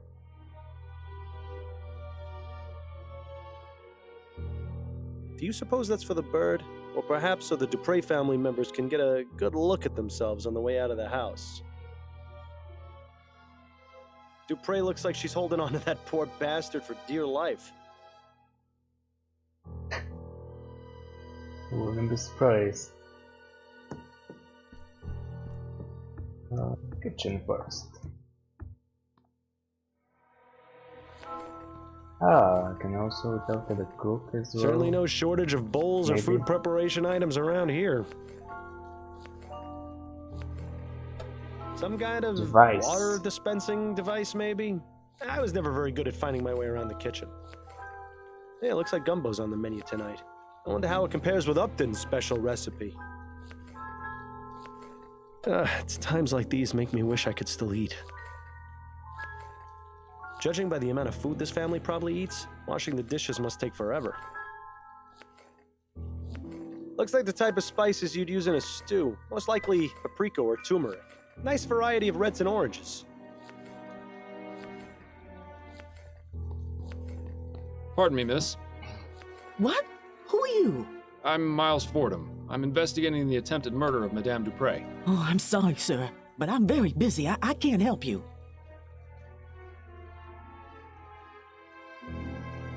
Emily, please.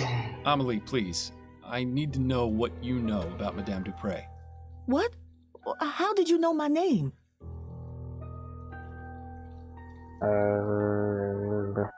I'm a detective.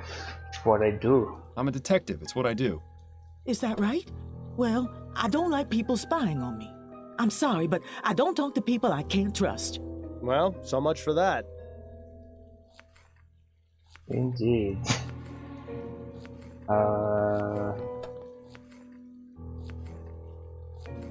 I tell her? Why don't I tell her though? Pardon me, miss. Go away. I have nothing to say to you. Okay, well, so much for that indeed. Time to go upstairs.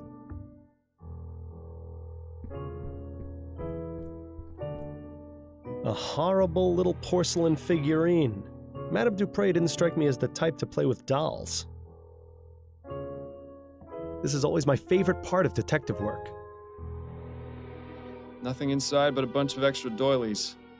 How disappointing. Maybe you should steal one, just to spite Madame Duprey for not giving us any good clues. No, Bill. You're no fun, Miles. Nice bouquet of roses. Although it would make things much easier if they were Easter lilies. If only. Ah, the Gascon docks. The artist definitely took some liberties. You can't see a single person getting stabbed.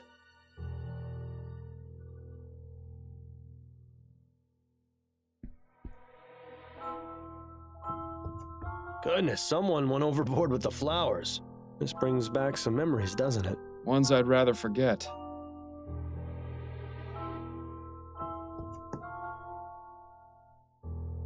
The science of pharmacology.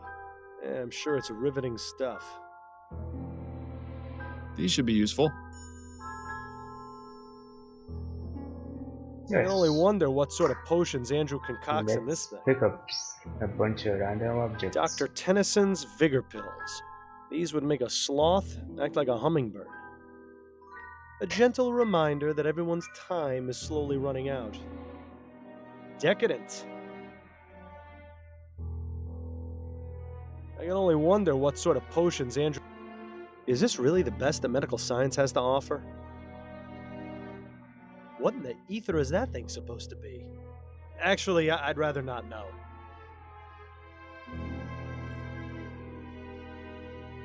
Well, I think I examined everything. You see anything else? Yeah, it must be a nice place to sit and listen to music. Oh, look! It's one of those new audio cylindergraphs. I can't quite wrap my head around how they can manage to get sound out of a wax cylinder. Why would anyone need so many flowers in one room? Perhaps it's to mask the odors of those chemicals on the workstation. Could be. How about the walls, though?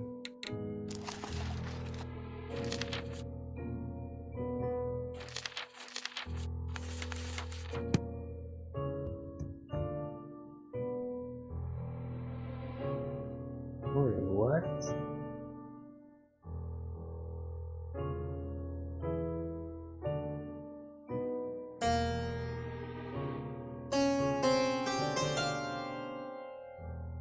Okay. I don't know much about art, but I see Madame Dupre and I at least have similar tastes. Really?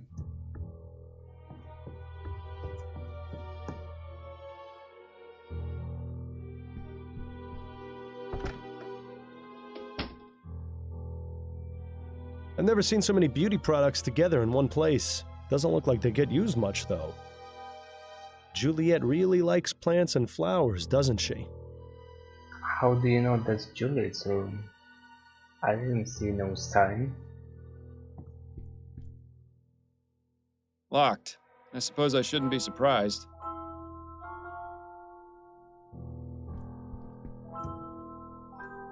They're all empty. How unusual. Not to mention disappointing. I know, right? Papers. Let's have a look through these papers. Aha, what's this? September 8, 1844. Dear Miss Montgomery, unfortunately I've been informed of a series of burglaries in the neighborhood near the room you're renting for me at the 76 Forest Lane. As a precaution, I've gone ahead and changed the locks. Please find enclosed a copy of your new key. I hope this doesn't cause you too much of an inconvenience. Yours, Edwina Crestwell. So, Juliet is renting a room in the Chum. That's certainly interesting. I can't wait to see what sort of dirty secrets she's got hidden away in there.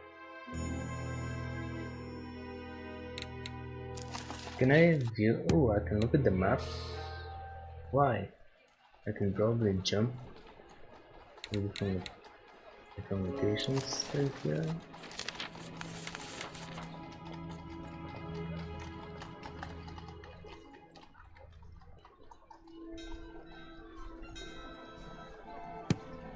Okay, can I go back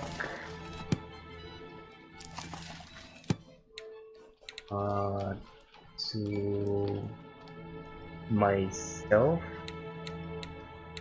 somehow?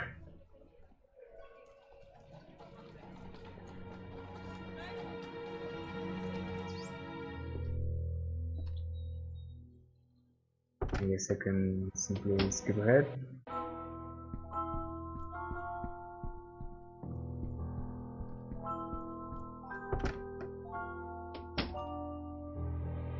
Does it actually say so room? Somewhere?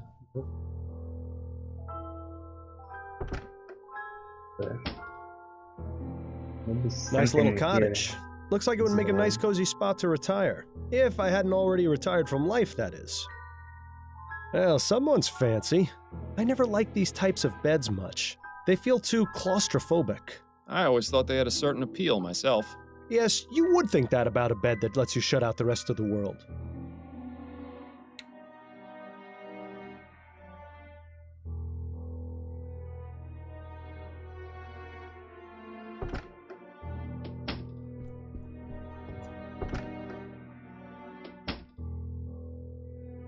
A much younger Madame Dupre. I suppose that's a nice alternative to a mirror. That's an old uniform, from the turn of the century by the look of it. This must be Madame Dupre's first husband. Kinda strange that she'd still keep his portrait in the bedroom. Ooh, a fainting couch. You know, I always wanted one of these, but I never fainted enough to justify buying one.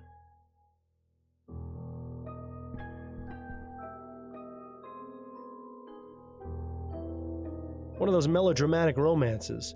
I read it a while back, and I couldn't tell you a thing about it. Now that one sounds interesting. I was always a fan of Bedletter's short stories. Doesn't appear to be very brief if there's 2 volumes of it. I wonder if anyone outside the family would find this even remotely interesting. Doesn't appear to be very brief if there's 2... I don't even want to know what that one's about. I read that one last year. If you ever wanted to know the intimate details of a buffalo's anatomy, I highly recommend it. Choice and consequence. Who in their right mind would write a book about that? Wait, that's it? I can't investigate? Can I do anything with these books?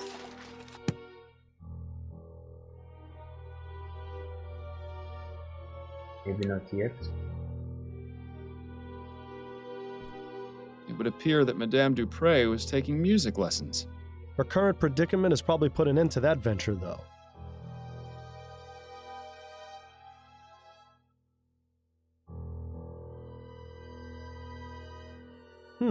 Seems Madame Dupre fancies herself a poet.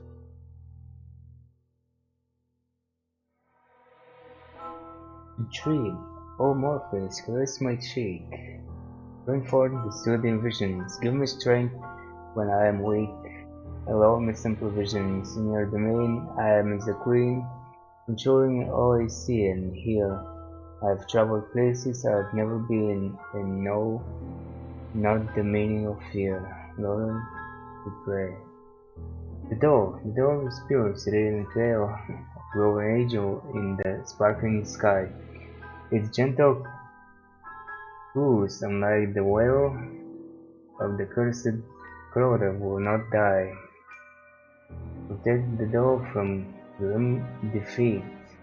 Beloved, let it remain in gentle flight, for when the crows allowed to eat, it covers the world in eternal night. Interesting. Can we get a copy of these? Well, that was life-changing. For once in my life, I'm completely speechless. Then perhaps I should take this with me and read it more often.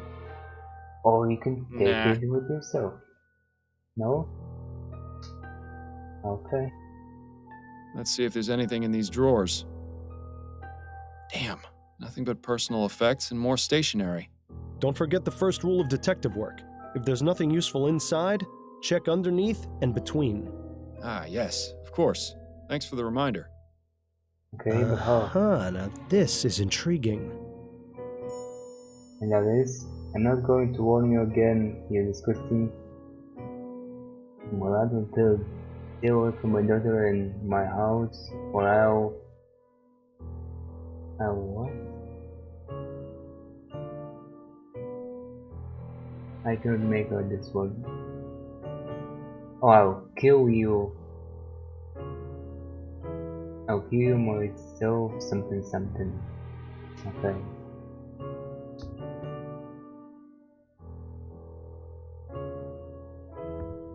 You've got some huge bags under your eyes, Miles. Reminds me of the case we had on that strange train. Don't remind me.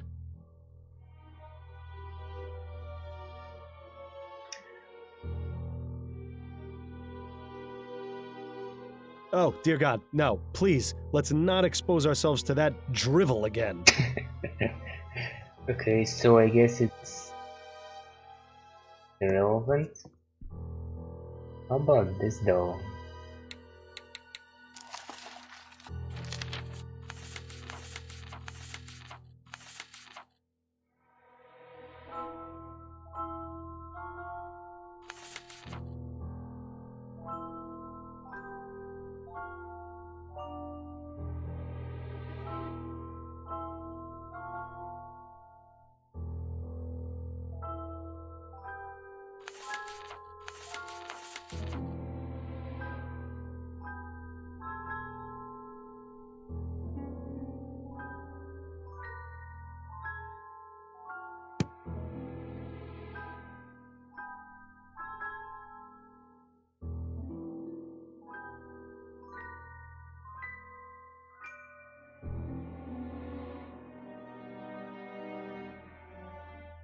Okay, I don't know, this will unlock some mystery, but let's see. C, D, E, F, G, A, B, C. Nope, I don't think so.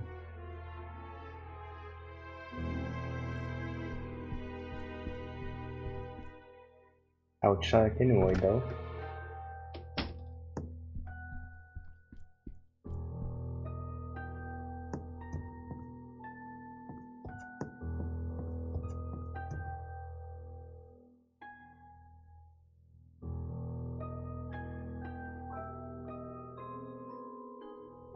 I don't know which one to use though.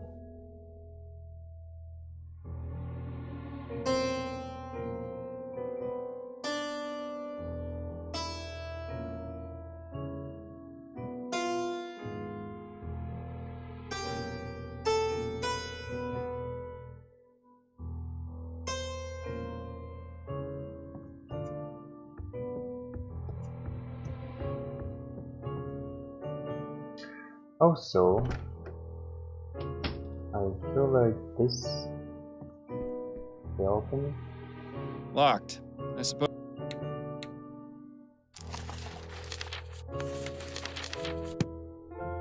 Maybe there will be something in the enter department. Oh wait, I think I saw some drawers over here. Okay, check those. They're uncheckable. Okay. Let's talk to the guy. See what he says.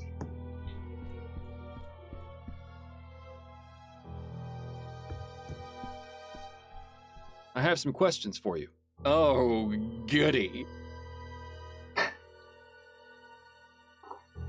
How do you typically spend your days, Mr. Montgomery? What are your interests? Oh, a little of this and a little of that. Nothing as exciting as what you do, I'm sure.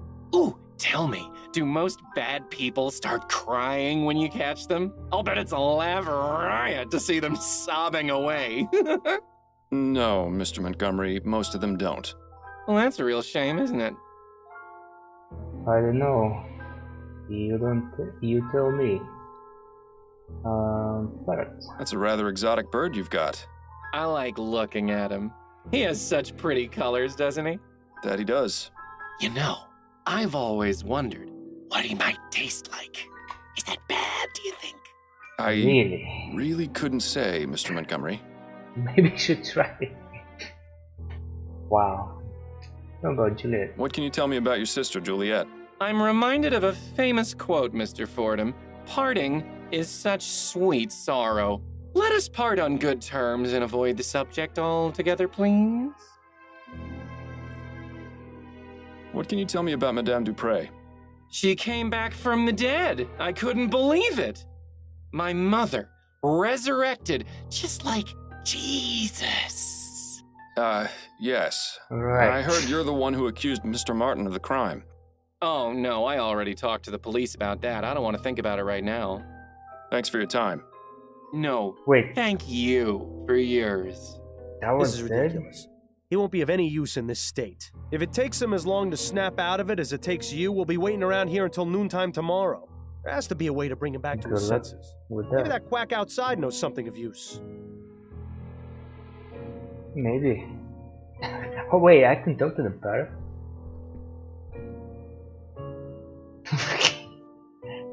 Who's a pretty bird? Who's a pretty bird? Ray's a pretty bird. Want a cracker? Holly, want a cracker? No, thank you. Pieces of 8? Bye, matey. Pieces of it? Who's a pretty bird? Ray's a pretty bird. So long, birdie. Bye-bye.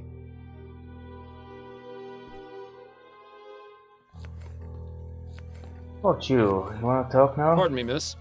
Probably not. Go away. Yep. No good reason for it. Alright, let's talk to the doctor again.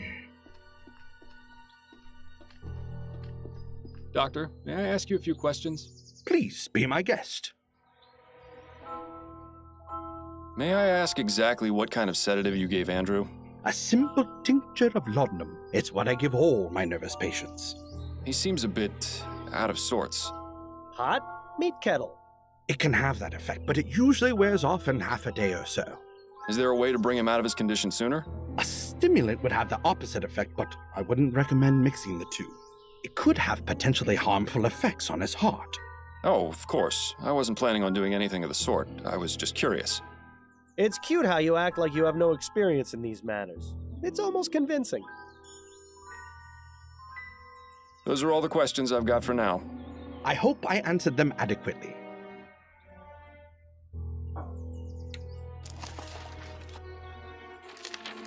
Okay, but how am I going to...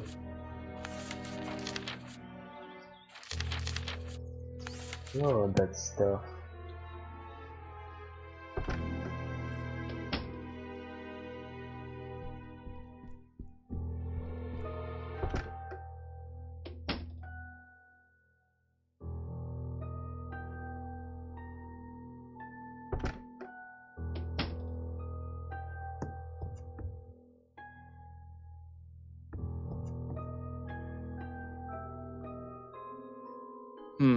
The bottle is empty. The science of pharmacology.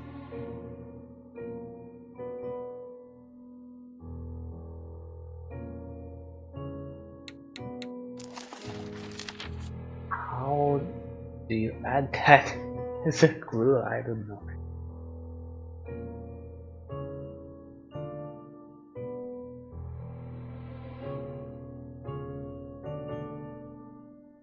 Okay.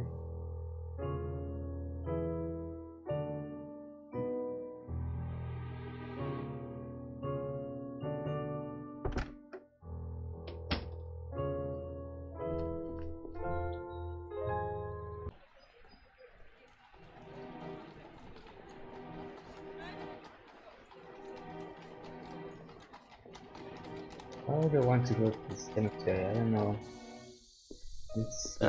St. Denis Cemetery. Best view in the city. It's just a shame none of the residents can enjoy it. I think I'm buried around here somewhere. Wonder how the old gravestone is doing these days. Probably overgrown. I don't know him. Must be a recent addition to the force. Well, at least he won't recognize you.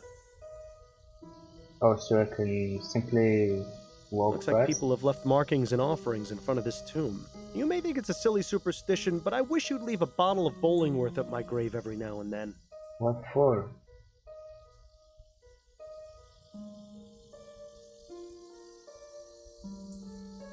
Nice view of the river from up here. You can hardly even see the cloud of smog over the Chum. Wait. I cannot examine anything? What am I supposed to do here?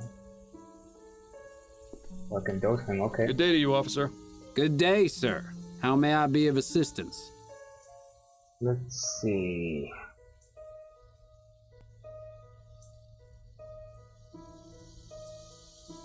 Nice day, eh? Sure is a nice day to be walking around the cemetery, wouldn't you agree? I guess, if you're into that sort of thing. Personally, the noise those bugs are making is starting to drive me crazy. I need to get into that tomb. Would you mind letting me in the tomb, please? afraid I can't do that, sir. This tomb is currently part of a police investigation and ain't available for visits until further notice.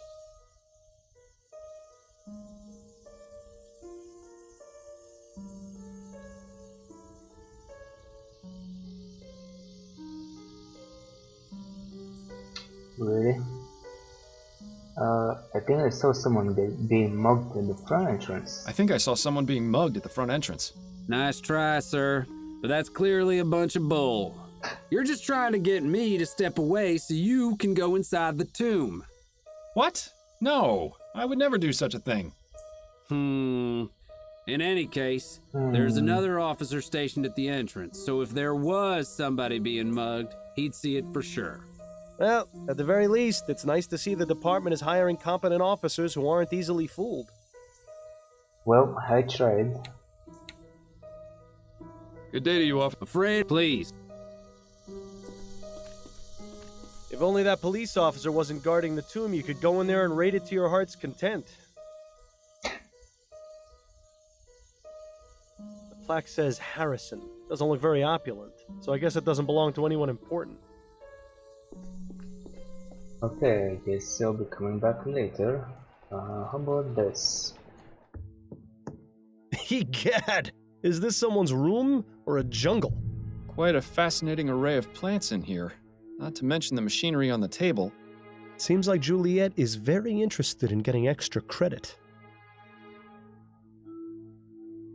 I wonder what sort of fertilizer or growth tonic these plants are getting. Whatever it is, it's definitely working. That's quite the book collection. It almost puts Adelaide's to shame. All impeccably cataloged and organized as well, which makes the two missing volumes stand out even more.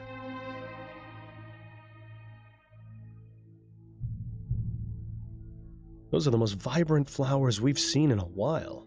I bet they smell extra strong. Yes, they certainly do. It's a good thing you're the one with the nose. This plant makes Miles Jr. look like a single blade of grass. They appear to be scientific scribblings. I can't make heads nor tails of them. That makes two of us. I'm guessing they're probably full of more scientific equipment or plant-related stuff.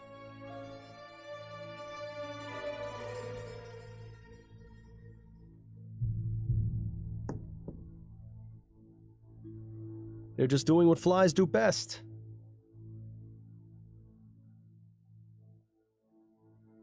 I have no idea nor desire to know what purpose that thing has. Why not?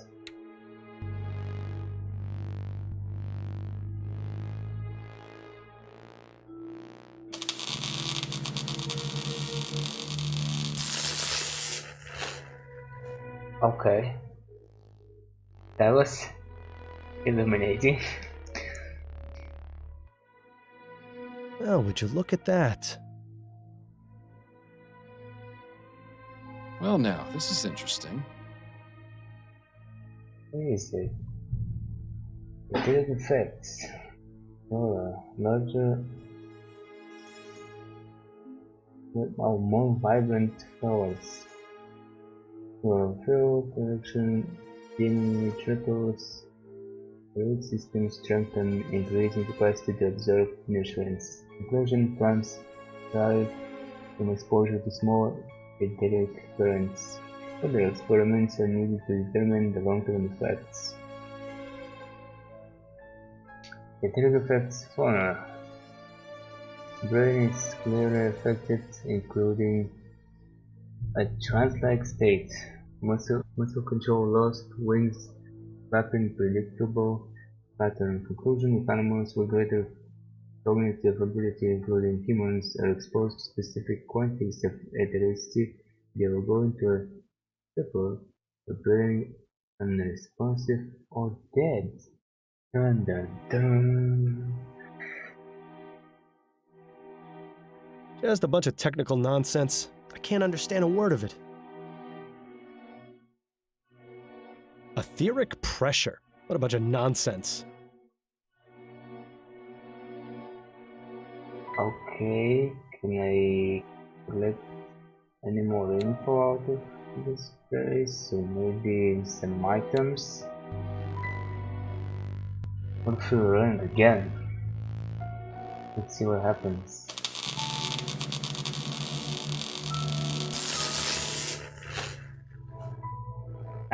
It does the effect. They're just doing what flies do best. Once again. Okay. They appear to be... That makes two of them. This plant... Those are the most vibrant flowers we've seen. Yes, they certainly... It's a good thing you're the one with the... That's quite the book collection. All impeccably cataloged and organized as well, which...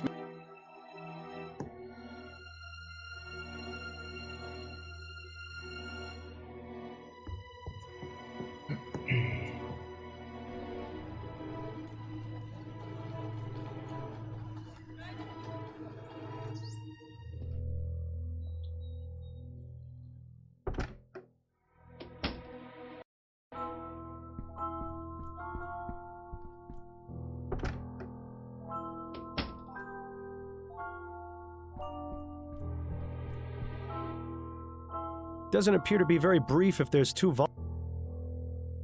Wait, still nothing? I don't want to take them, maybe move them. Okay. Not any hidden passageways or anything?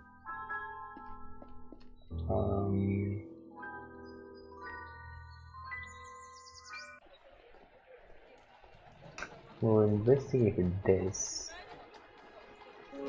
Then maybe it don't hurt. Let's see what she says. Hello again, Miss Montgomery. Mind answering a few more questions? Hello, Mr. Fordham. Not at all. What can you tell me about your brother? Andrew, Mama's precious little boy. If you've met him, you pretty much know all you need to. He's had the whole world handed to him on a silver platter. But he's in for a rude awakening someday.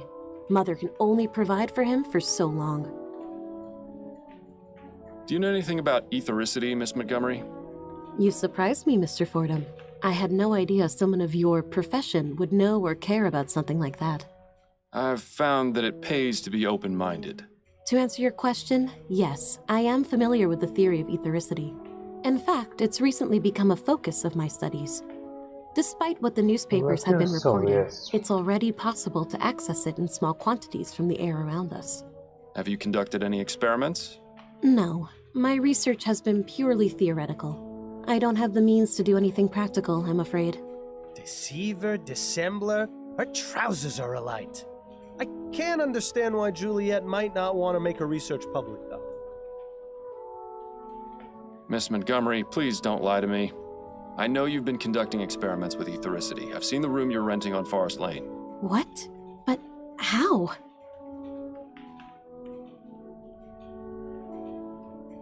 Wait. Her brother can tell you about experiments? Oops. I wouldn't be very good at my job if I didn't find things out, Miss Montgomery. Now please, drop the act and tell me about your experiments. Fine. I've been researching etheric effects on living organisms. I'm planning on presenting my discoveries to the board once I make more progress. So far, I've managed to discover that plant growth is accelerated significantly. It's given me quite the advantage in class. But isn't that cheating? You have no idea how difficult it's been for me to be taken seriously, Mr. Fordham. No matter how hard I tried, my work wasn't valued on its own merits by my peers or professors. I fought hard to get where I am. I wasn't about to lose all that just because some pig-headed idiots didn't think my best was good enough. That sounds awfully familiar. What about your notes on the effects of ethericity on animals? Oh, those aren't complete. I haven't tested the effects on anything larger than flies. Those experiments were mainly to satisfy my curiosity. But they have little to do with my actual research. Curiosity? Seems like a lot of effort to go to just to answer a question. But then, I never really understood these scientific types. No more questions for now. Then if you don't mind, I have work to do. I bet you do.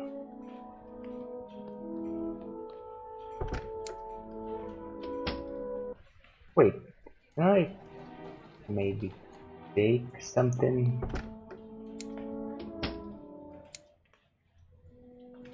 No. Okay. Didn't think so, but I have to check. Wait, this location is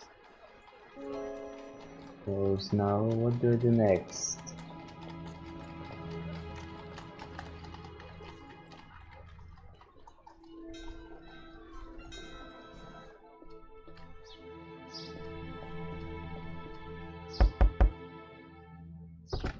You again? I told you I have no time for visitors. I have an important message for you. You're Albert Martin's mother, aren't you? Who are you? Miles Fordham. I spoke with Albert, and he told me to give you a message. He said to tell you that St. Roch's dog is barking. Oh, I see. That's good. That's very good. You better come in, Mr. Fordham. Standing on the street just won't do. What would that mean? Welcome to my home, Mr. Fordham. I am Sabine Martin. I hope you understand that Albert has nothing to do with this awful business. Would you care for some tea? Well, her tune certainly changed when you gave her that message. I wonder what it meant. No, thank you, ma'am. I won't be staying long. The Virgin Mary? I must admit she was the last person I was expecting to see in here. A rather unremarkable book collection, I'm sorry to say. That statue, on the other hand, gives me the willies. For all we know, that rider is some sort of demon. He looks like he's having a good time, at least. Interesting. Those pots look as though they've been wrapped in tobacco leaves. That pattern resembles a flower. Too bad it isn't an Easter lily. It's some old man with a dog standing at the center of a crossroads. If that's meant to have any sort of significance, it's completely lost on me. What is this? I'm afraid that room is private, Mr. Fordham. I must respectfully ask you to not go in there. Of course. My apologies. Okay. I've got a few questions for you, Mrs. Martin. I'll try to answer them the best I can. What exactly is it you do, Mrs. Martin? I provide services to the public. A delightfully vague answer if there ever was one. Give me something a bit more specific, please. I'm a Mambo Asugwe. That means I'm what you call a voodoo queen. I'd give you a detailed explanation of the responsibilities and duties of the role, but your time would be better spent clearing my son's name. Can you tell me a bit more about your religious practices? What I can tell you is that the ignorant whites in this city are afraid of us for no reason. Voodoo is not about black magic or dark spells or turning people into the living dead. It's about healing and life. Naturally, there are misguided souls who may try to use it for ill purposes, but I am not one of those. Sounds like you hit a sore spot. Might be a good idea to stop pressing her on this angle. Why? You don't want to irritate her? Do you think your son is capable of doing what he stands accused of? Never. Albert wouldn't harm a fly. Well, what do you think? That's what the mothers always say. Yep. Why don't you tell me a bit more about him then? He started working at the university laboratory a few years ago. I was so proud of him. The university is quite selective, you know. The same for its staff as well as its students. Yes, I've gotten that impression. I always told Albert to be careful around those high society types, but that one always thinks with his heart first. Is she sure that's the correct body part? He's all the family I have, Mr. Fordham. Come now. Oh yeah, tell me about his message. What does it mean? If you'll indulge my curiosity, what exactly was the meaning of Albert's message? Saint Roch is the patron saint of dogs, as well as the falsely accused. If he sent the message along with you, it means he trusts you, and that I should too. Oh, I see. Perhaps you were hoping for something more? That's just the way of mysteries, isn't it? How do you mean? The thrill of the unknown is always more exciting than the truth. Mystery makes life a little more interesting. True. Or But if maybe mysteries you're were lying. really better unsolved, I wouldn't have a job. Tell me about Madame Dupree. Do you know anything about Madame Laura Dupre? I never met her in person, but I know plenty about her. Like what? Nothing fit for a polite conversation, Mr. Fordham. Yeah. But I can tell you this. Laura Dupre has far more enemies than she lets on. Does that include you or your son? It most certainly does not. What do you know about Juliet, Madame Dupre's daughter? I know Albert was smitten with her, no matter that I told him to be very careful around her kind. Those rich Creole families don't care much for people like us. To them, we're just a help. But from his telling, Juliet sounded to be a decent soul. It's a shame the same can't be said for her kin. Well, finally, let's ask for some tea. See what happens. I think I'll take you up on your offer for tea, after all. All right, Mr. Fordham. You'll have to give me a few minutes to heat up the kettle. I'll be back shortly.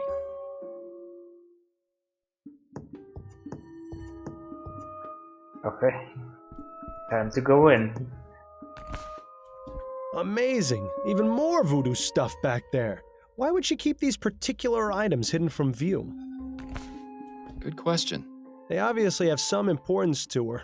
I'd suggest asking, but I don't know if that's the best idea given how sensitive she seems to be about the subject. We could maybe ask her son. The tea should be ready in a few minutes, Mr. Fordham. You can help yourself once it's done. You're very kind, Mrs. Martin. Maybe we could snoop around some more.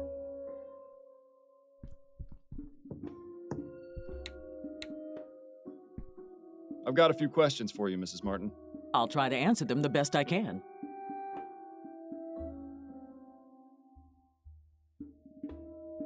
I'm actually not sure what he's about. Thank you for your help. My pleasure.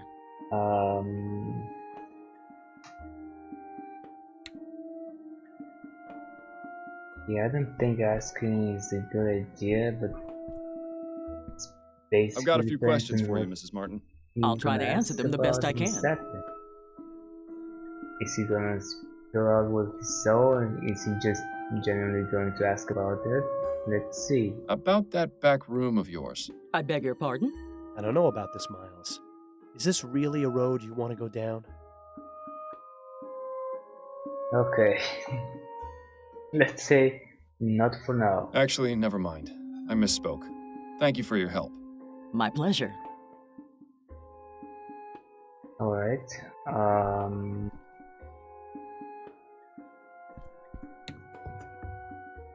She said I was to help myself with the tea, but I can't really go there. There's no way you'll be able to look behind that. Interesting. Alright, I'm out. Aren't you going to have your tea, Mr. Fordham? I'm afraid I just remembered something important I need to look into. Perhaps later. Suit yourself. Okay. Can you tell me something about the back room? Could I ask you some more questions, Mr. Martin? It's not like I'm going anywhere. Well, you could also refuse to talk, so there's that. Albert, did you hate Madame Dupre? The woman is cruel, sadistic, and bigoted. When she found out about my relationship with Juliet, she sent me a letter threatening to have me killed if I got near her house or her daughter. So yes, Mr. Fordham, I hated her. But even so, I love her daughter. I wouldn't be so cruel as to take Juliet's mother away from her, even if she hated her too. I beg your pardon? Juliet and her mother didn't get along at all. I never asked why, but it was obvious there was something going on. Intriguing. Like what? That's all for now.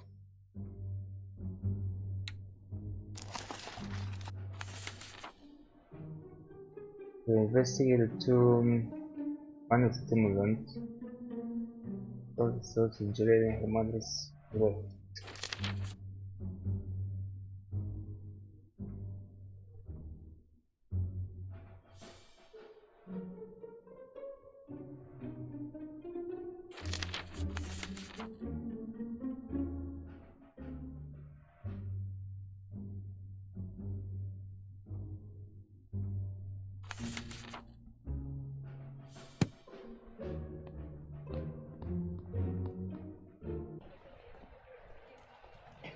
You told me something. No, I thought that was something different. From the health house. You told me something. Probably not. Can we talk? Go on, I'm listening. Ooh, if she could I wanted to go over the case with you. get rid Okay, of the guy what have you with got? the cemetery, that would be nice. Madame Dupre's son isn't being very helpful. Is he refusing to talk? More like incapable. The family doctor has him pretty well drugged to the gills. I need to find some way to perk him up. Well, you know, we are in a coffee house. I have a feeling it will take something a touch So? more powerful than coffee. Thanks for the help. I seem to have I hit a guess. roadblock. There's an officer posted at Dupre's family tomb, and he won't let me in. Makes sense. Who's the officer? I've never seen him before. He's young, has a small scar over his left eye, and a distinct Dixie accent. Ah, yes, that would be Officer Grant. He's only been with the department for about 2 months. I don't know a lot about him, but he's already got the reputation for being the type of policeman who'd go out of his way to help old ladies cross the street. Typical Southern gentleman, it seems. Perhaps you can use that to your advantage? Perhaps I can. That's enough about the case for now. Thank you Okay. very much. That's it, I think. Then you'd better get back to it.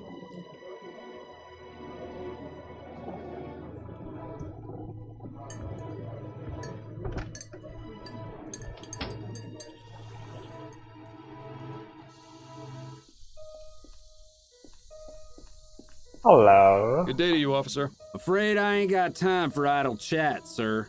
Please, move along. Really?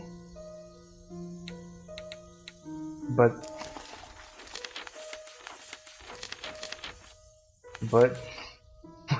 what?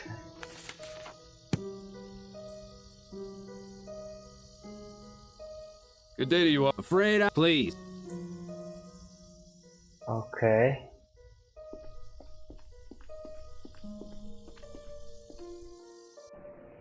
See you later, I guess.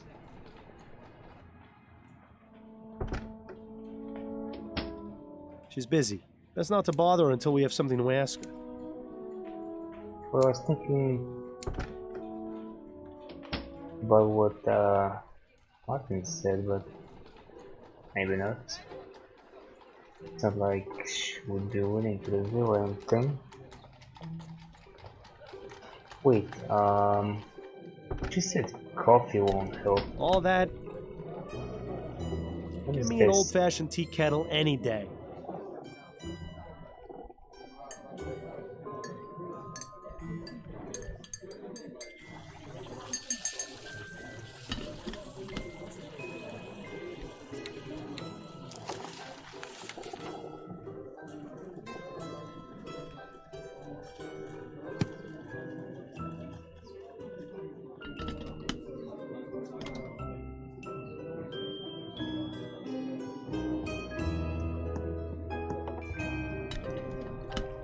And that's as far as we go.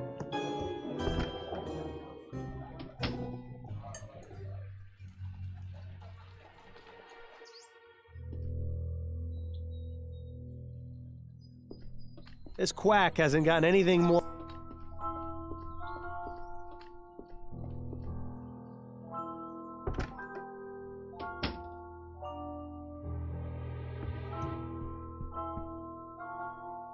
Polly, want a cracker? No, thank you. Rock! Pieces of 8? Hi, matey. Rock! Who's a pretty bird? Rock! Ray's a pretty bird. So long, birdie. Rock!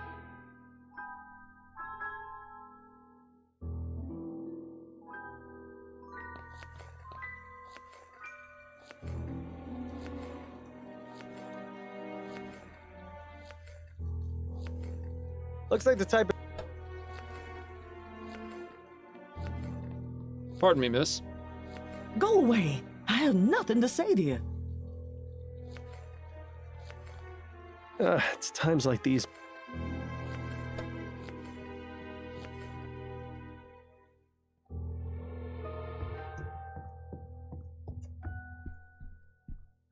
I have some questions for you. Oh, goody. I found this bottle of pills upstairs. Are they yours? Yes, I take those from time to time when I'm feeling tired. You seem to be out. Yes, that is a pity. Where do you usually acquire them? Oh, they're available by mail order only. I'll have to remember to request some later. Thanks for your time. No, thank you for yours.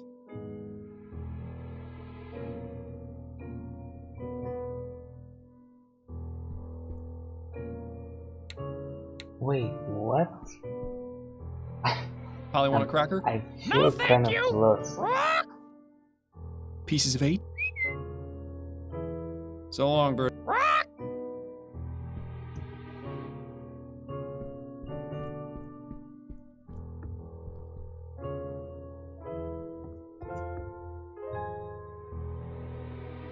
Something to do with this?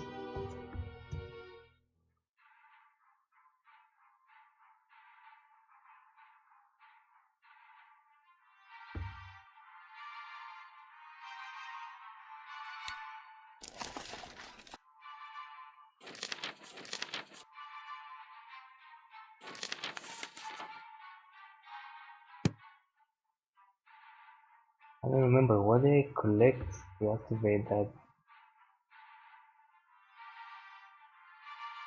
And there's also this stuff.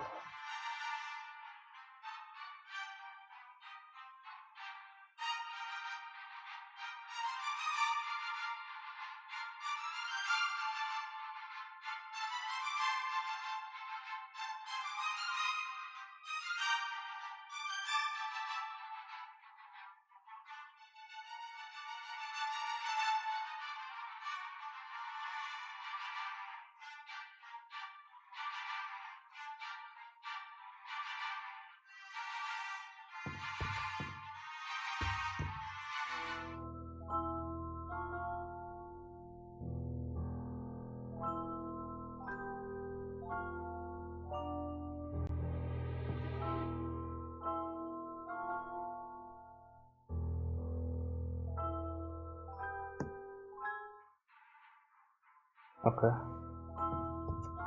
I see. The science of pharmacology. I'm sure it's riveting stuff.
Nope.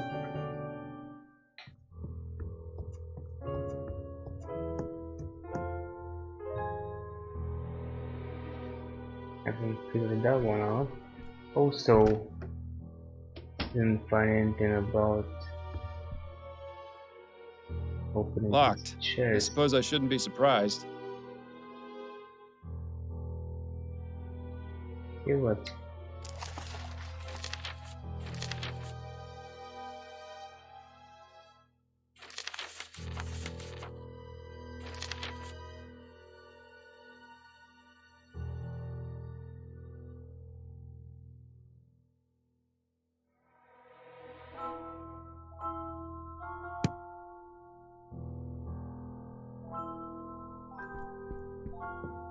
These were empty? They're all empty. How unusual. Not to mention... Okay.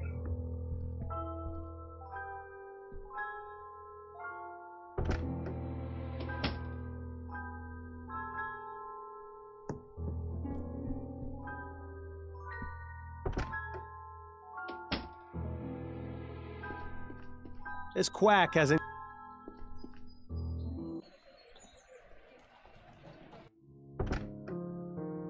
I'm here. It's always nice to see you walk through that door.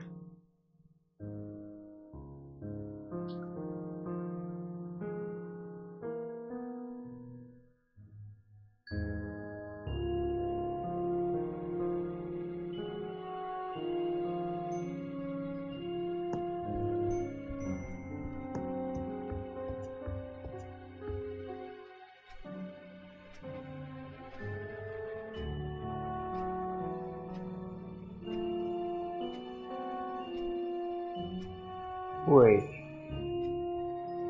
Can I not order some of those?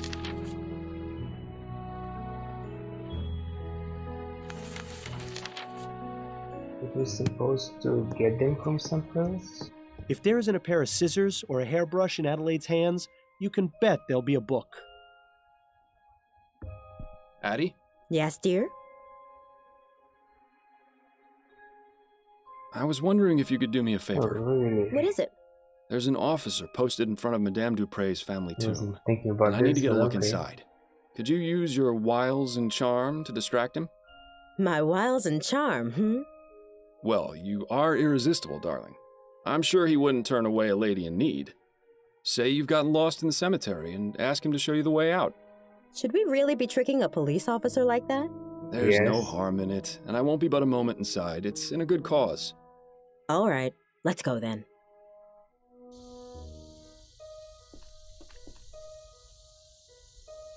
Excuse me, officer. I was wondering if you could help me? What do you want? I seem to have gotten all turned around. Do you have any idea how to get to the front gate? My suggestion would be to turn around and head back the way you came. Yes, I've tried that, but I seem to just be going in circles. Perhaps you could point me in the right direction? Stop right there. That's quite enough from you. I beg your pardon? Don't think I can't tell what your game is. You're trying to lure me away from here and into some alley where your gang of Sambos is gonna rob me blind. Exactly how many of them have you got lying in wait for poor unsuspecting fools you bring them? Just one. And he Okay. doesn't appreciate you talking to his wife that way. You know, Miles, sometimes I forget how absolutely delightful it is to watch you lose your head. Miles, was that really necessary? I'm sorry, Addie. You know how I get with people whose minds are full of that rubbish. Let's just get him out of sight before this lands both of us in jail. That bush over there should work. I have to say, I wasn't expecting assaulting a policeman to be on today's activity list. Well, It'll be you fine. didn't do When it you're on the technically, force as so- long as I was, you can pretty much get away with murder. Although I think you may have already used up that privilege. Oh, come now. Well, it's been fun, but I need to take my wiles and charm over to my appointment with Mrs. Lefebvre. I'll see you at home later, dear. Try to stay out of trouble.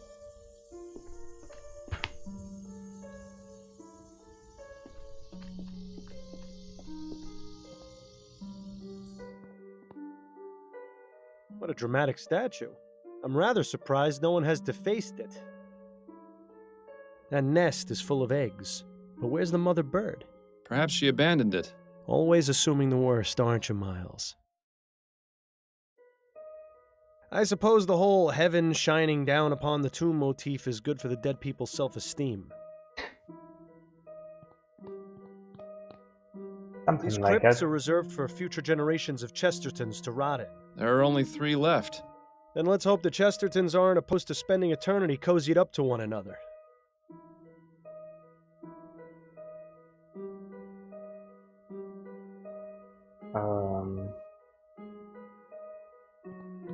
Douglas Chesterton, 1791 to 1840. Good riddance. William Arthur Chesterton, 1770 to 1837. Gone but never forgotten. John Patrick Chesterton, 1740 to 1825. Patriarch, leader, family man. Desmond Chesterton, 1745 to 1810. Strong in life, stronger in death. Celine, 1823 to 1844. Taken too soon, rest ye with the angels. Jane Scott Chesterton, 1746 to 1815. Ab Eterno. Sarah Chesterton, 1784 to 1812. I told you I was sick. Dale Chesterton, 1795 to 1843. A good man. Rest in peace. Wait,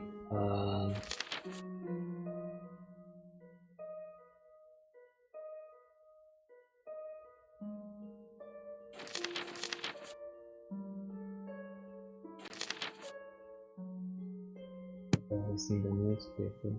Anyway. This must be what was going to be Madame Dupre's final resting place. I don't see anything inside. What, were you expecting a note from her attacker? No, but I was hoping for some kind of clue at the very least. So wait, that's it?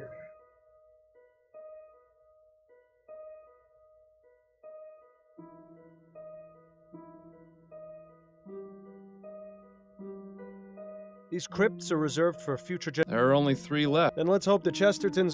Douglas Chesterton, 1791 to 1840. Good riddance.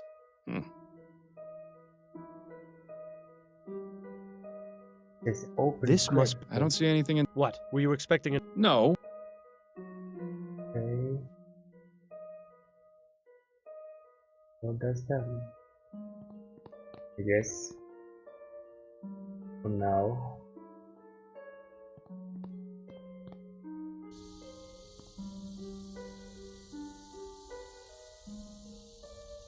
Looks like people have left markings and offering. You may think it's...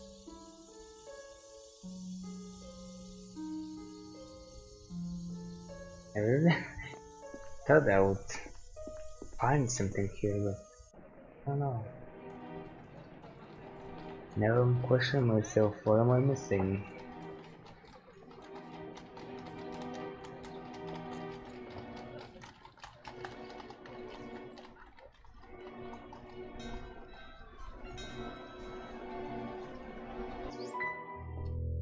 This quack.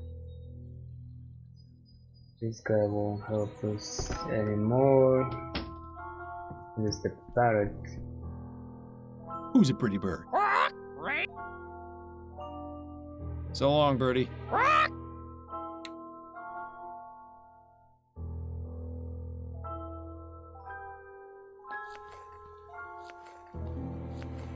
Pardon me, miss. Go away. Okay, here's me going away.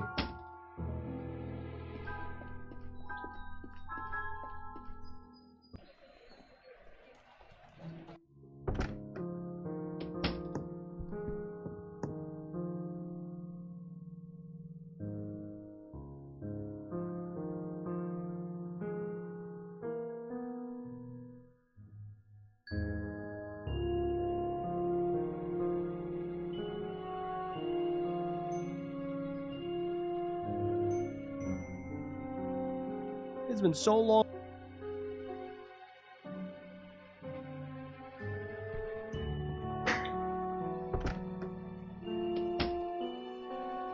Alright. I could use some help, I guess. We haven't anything to discuss right now, Fordham. Come back when you've got something for me. Or not.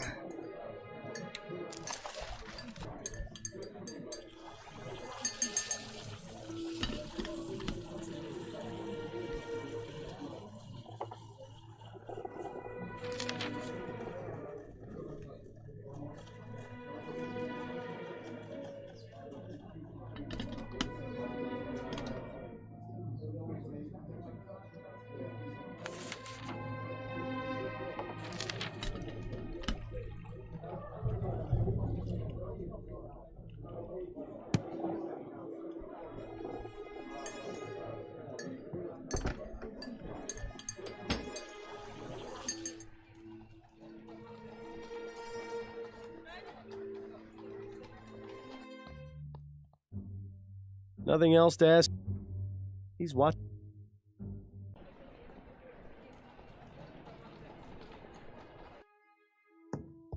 Welcome back, Mr. Fordham. My tea lady. She's not going to be much help right now. Best not to bother her. Okay.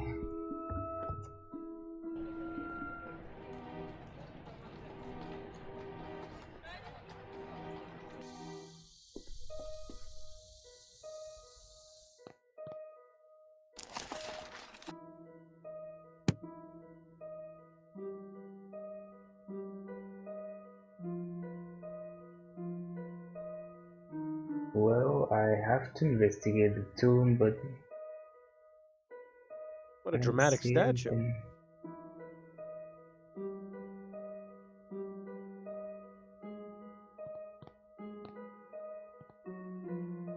There's this, which is interesting. Douglas Chesterton, 1791 to...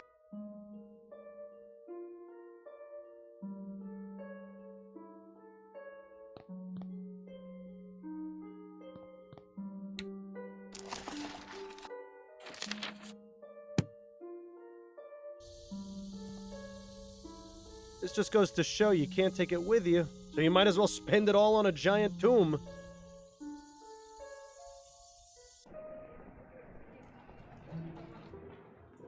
And she will also not speak to me. She's busy. Right.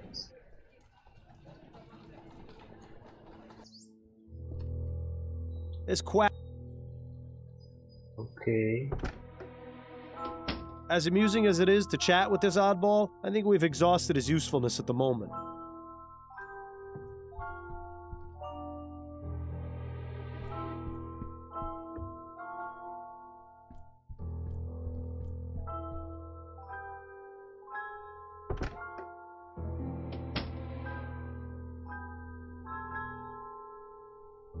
Oh, dear God.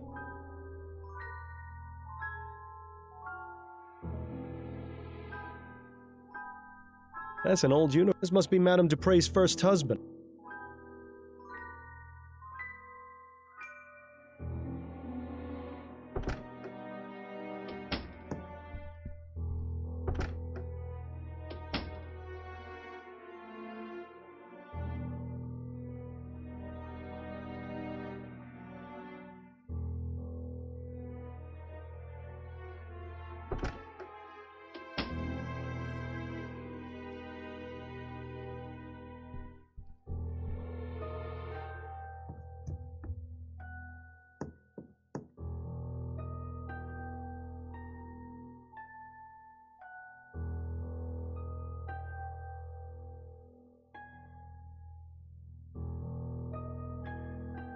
What?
Okay, still talk to Polly, want a cracker? No thank. Pieces of 8?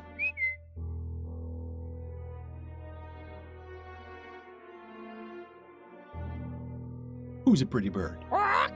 Ray's a pretty bird. So long. Quack!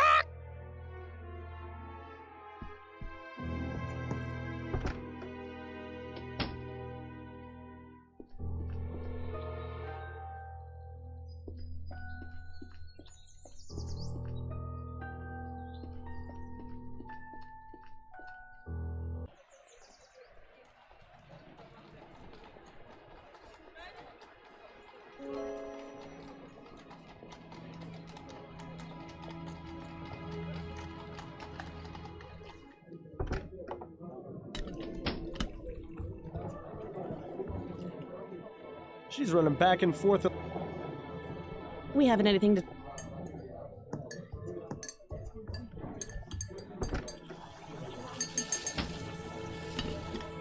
Wait, can I pick up anything from here? Nope. Didn't think so. Okay.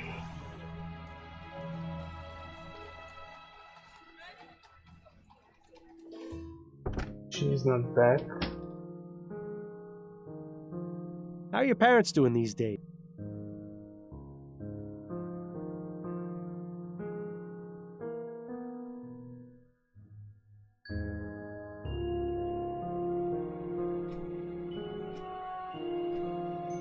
Pretty, but I'm glad. Remember before you started taking that medicine and you could actually read a book for more than 10 minutes before? You were a lot more fun to talk. Yeah. Wait, what? Yes, your soporific is still in there. Stop being so paranoid.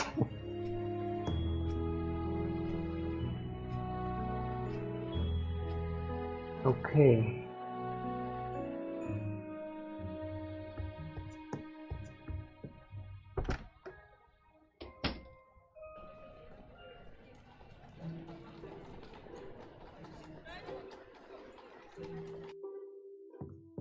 Welcome. She's not going to be much help right now. Best not to bother her.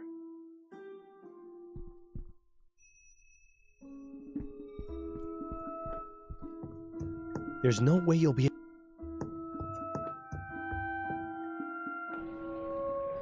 Wait, can I summon... Welcome back. A rather unremarkable book collection, I'm sorry to...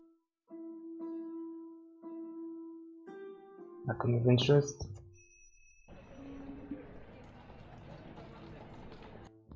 He won't tell me much. Nothing else?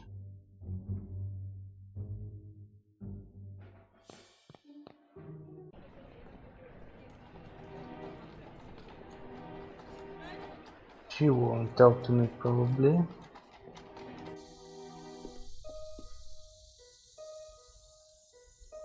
What am I missing here? Okay, I still have to investigate place.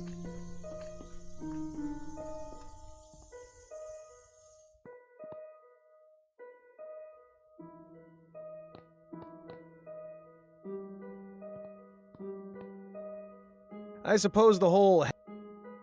What a dramatic statue. I'm rather surprised no one has defaced... That nest is full of eggs. Perhaps she abandoned... Always a...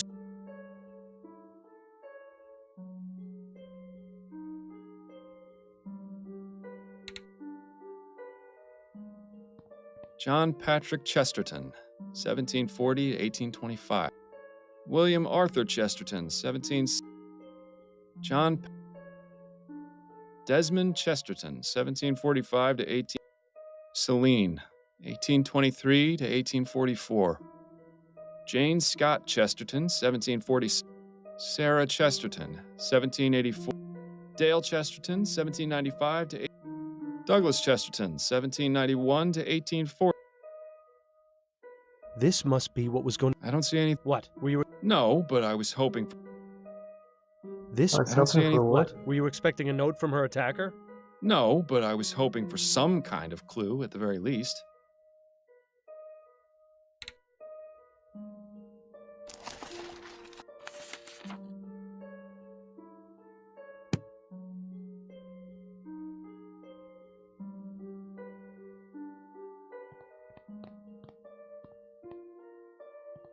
I must collect something else then.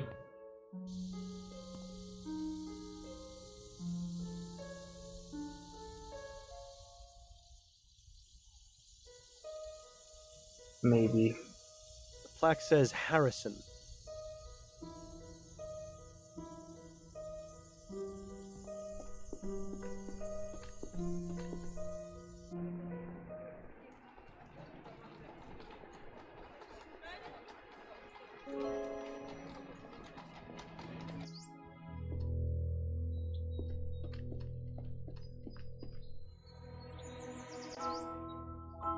This quack hasn't gotten anything more.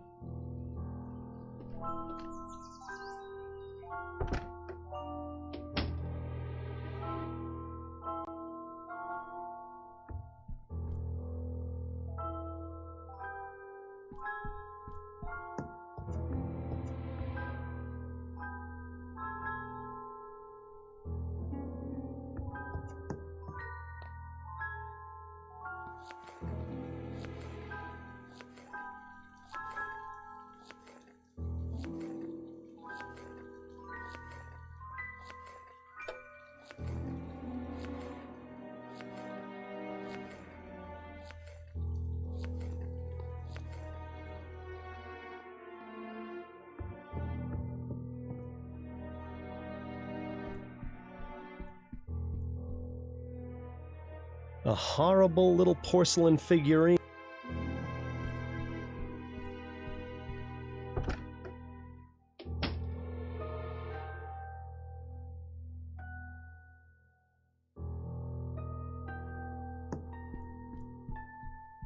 There doesn't seem to...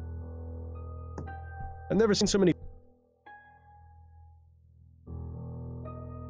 Okay, so there is a chest.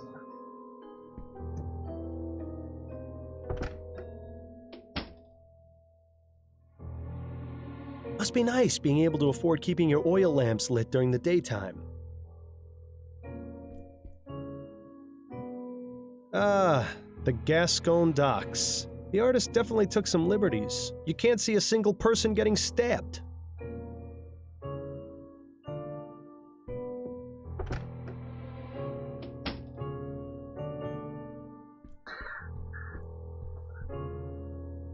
Doesn't appear to be very brief if there's 2 volumes of it. I wonder if anyone outside the family would find this even remotely interesting. Doesn't appear to be very... Can't really seem to be able to interact with it though. Choice and consequence. Who in their right mind would write a book about that?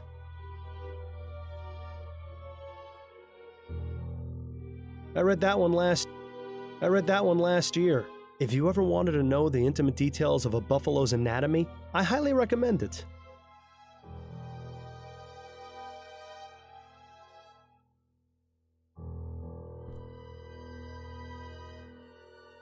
And there is this as well. I don't know. Doesn't say much to me.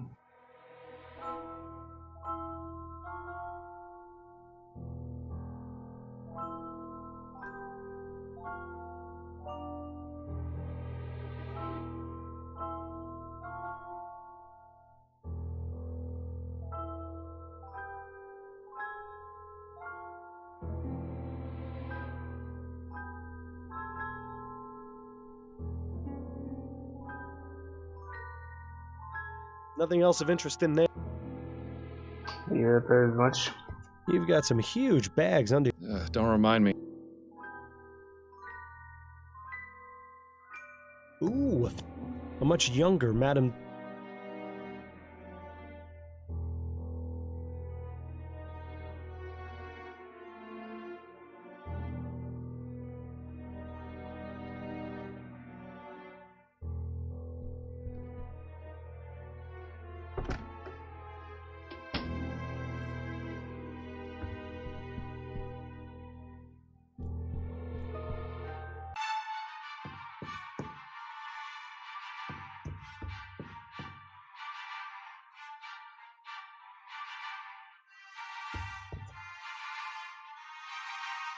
The Science of Pharmacology. I'm sure it's a river. Don't seem to also be able to interact with any of these. I can only wonder what sort of potions Andrew concocts in this thing. Decadent. A gentle Is this really the best at medical?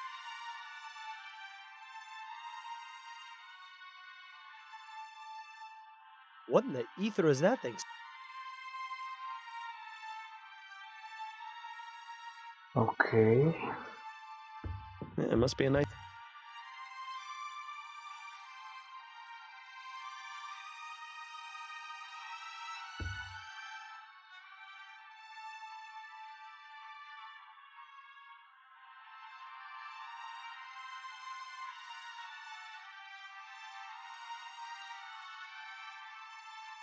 What happens if I do this?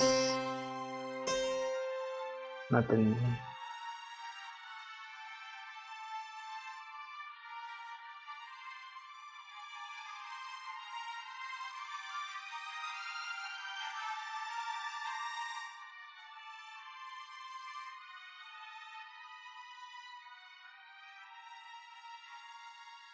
I don't get it. What's the puzzle with this EMO?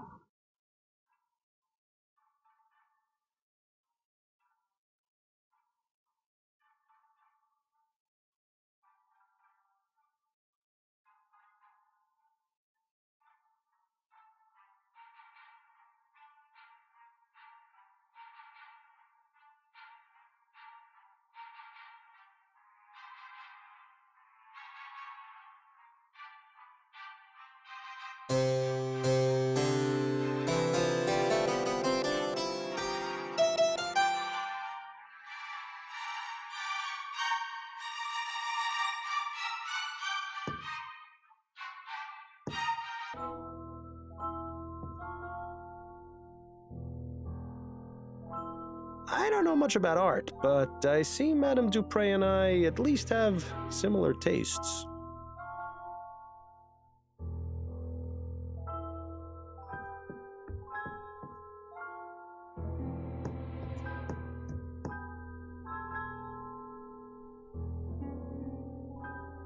There's nothing useful to the investigation in there.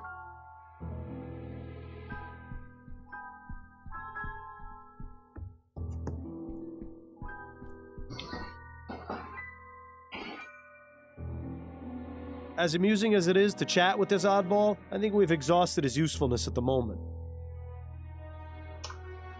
Yeah.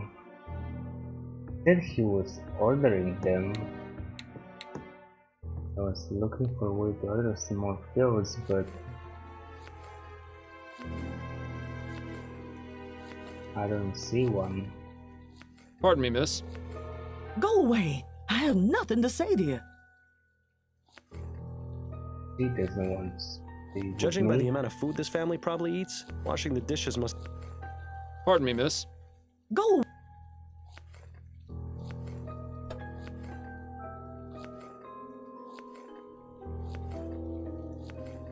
Certainly no shortage of bowls or food prep. Okay.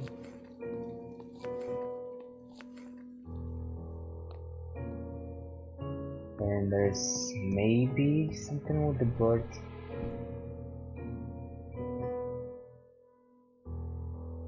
So long, Birdie. Rock! Bye-bye!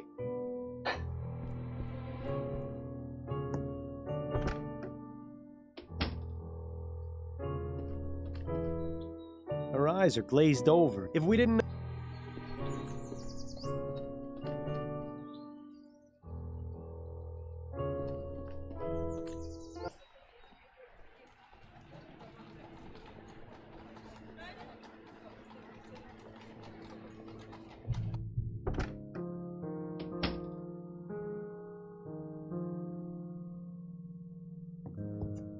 Bollingworth Ale. You really ought to go back there someday. Didn't I give you to that clock as a...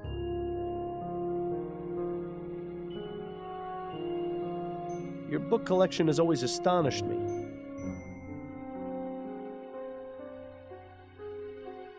That makes me wonder what old Mrs. Handbrook is up to these days.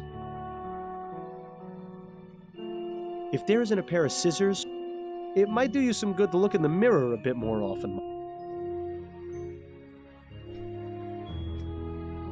That's a fun little... Watching it spin long enough. I'd say that's really more than...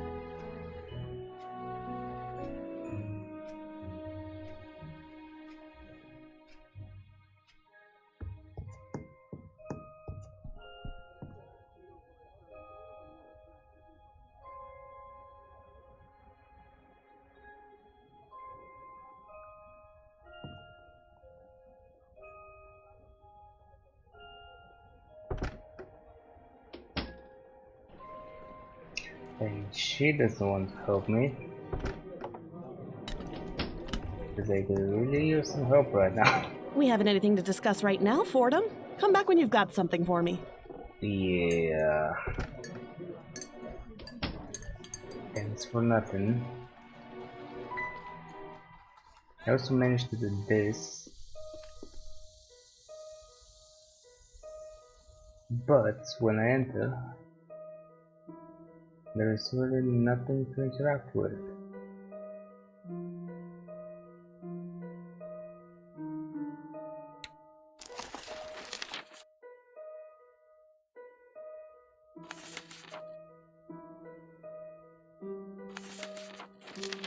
Have tweezers?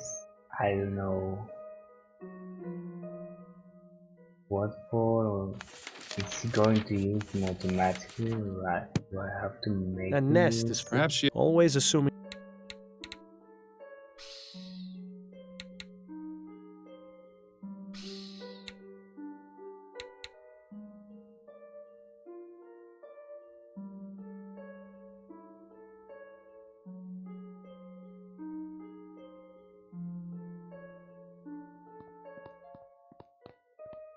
John Patrick Chesterton, 1740 to 1825. Patriarch.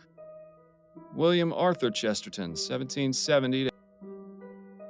Douglas Chesterton, 1791. Desmond Chesterton, 1745. Celine. Jane Scott Sarah Chesterton. Dale Chesterton, 1795.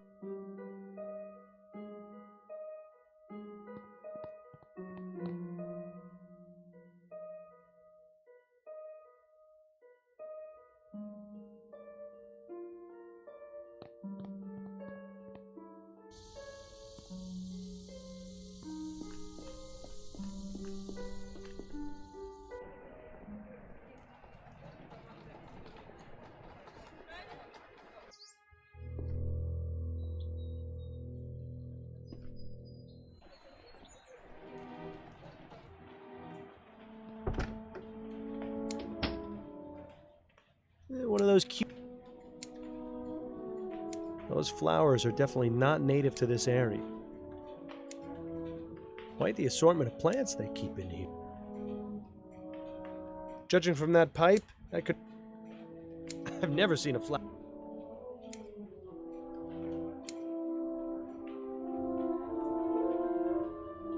She's busy.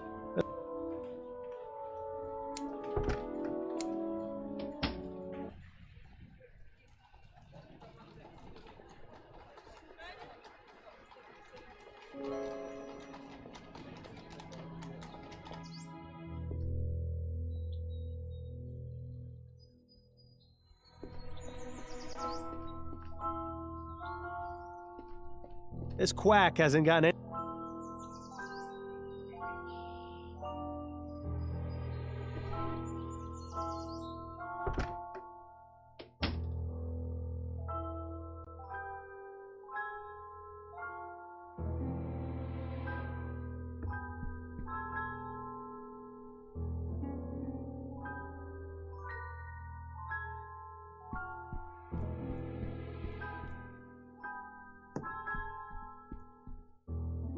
There's nothing useful.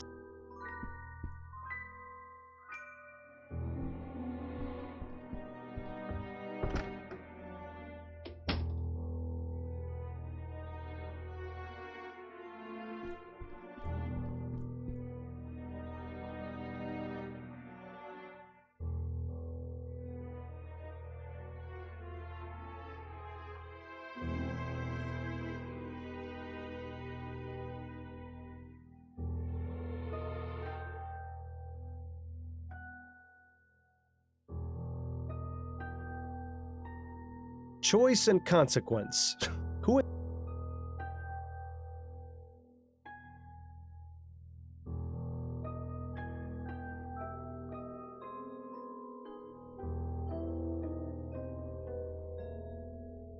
much younger Madame Dupre. I suppose that's a nice alternative to a mirror.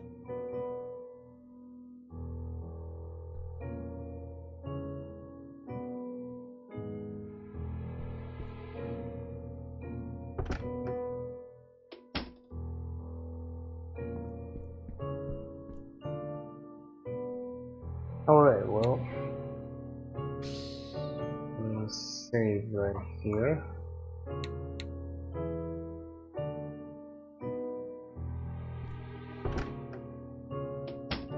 feeling kinda stuck.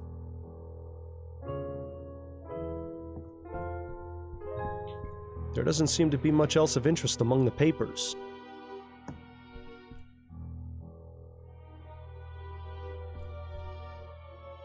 Can we open this? Locked. Can we I suppose I shouldn't be break it surprised. open, maybe?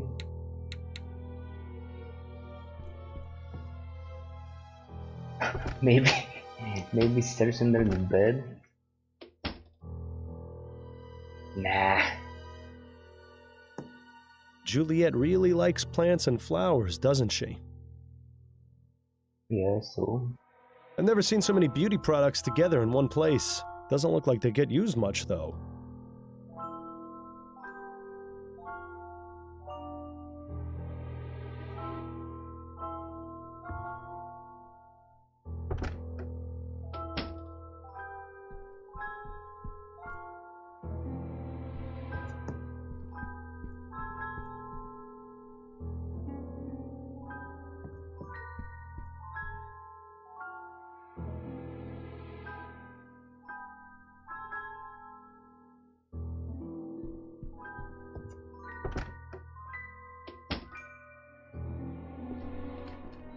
Her eyes are glazed over and she's got a vacant, expressionless stare.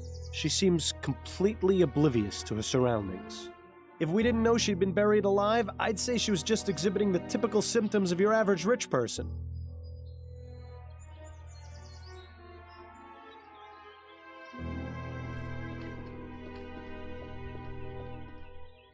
I think there's something to that soul, but I don't know what it is.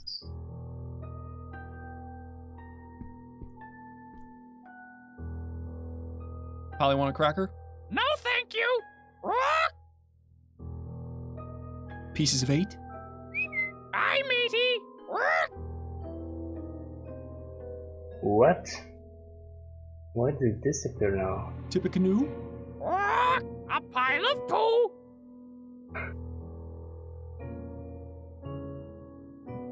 Who's a pretty bird? Rock! Ray's a pretty bird. Polly, want a cracker? No, thank you. Rock! Pieces of 8? Aye, matey. Rock! Who's a pretty bird? Rock! Ray's a pretty bird. That's it? Polly, want a cracker? No, thank you. Rock! So long, Birdie. Rock! Bye-bye. As amusing as it is to chat with this oddball, Dupre looks like she's holding on to that poor bastard for dear life.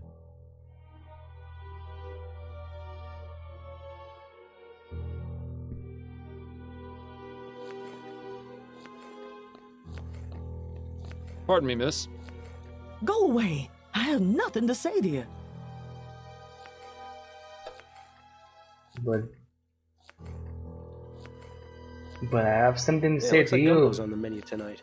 I wonder how it compares with Upton's special recipe. Dang. Looks like the type of spices you'd use in a stew. Most likely paprika or turmeric. Nice variety of reds and oranges. Some kind of water dispensing device, maybe? I was never very good at finding my way around the kitchen.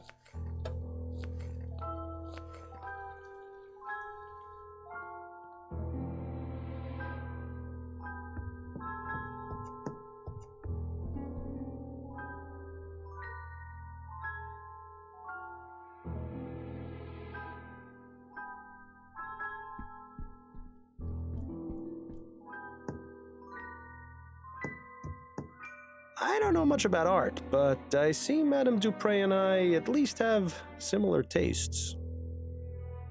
Why would anyone need so many flowers in one room? Perhaps it's to mask the odors of those chemicals on the workstation. Could be. It must be a nice place to sit and listen to music.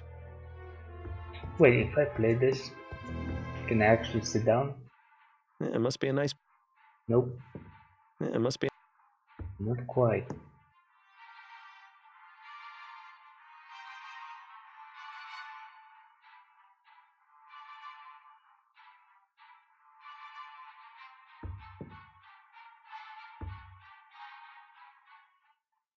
The science of Nothing here that I can actually interact with.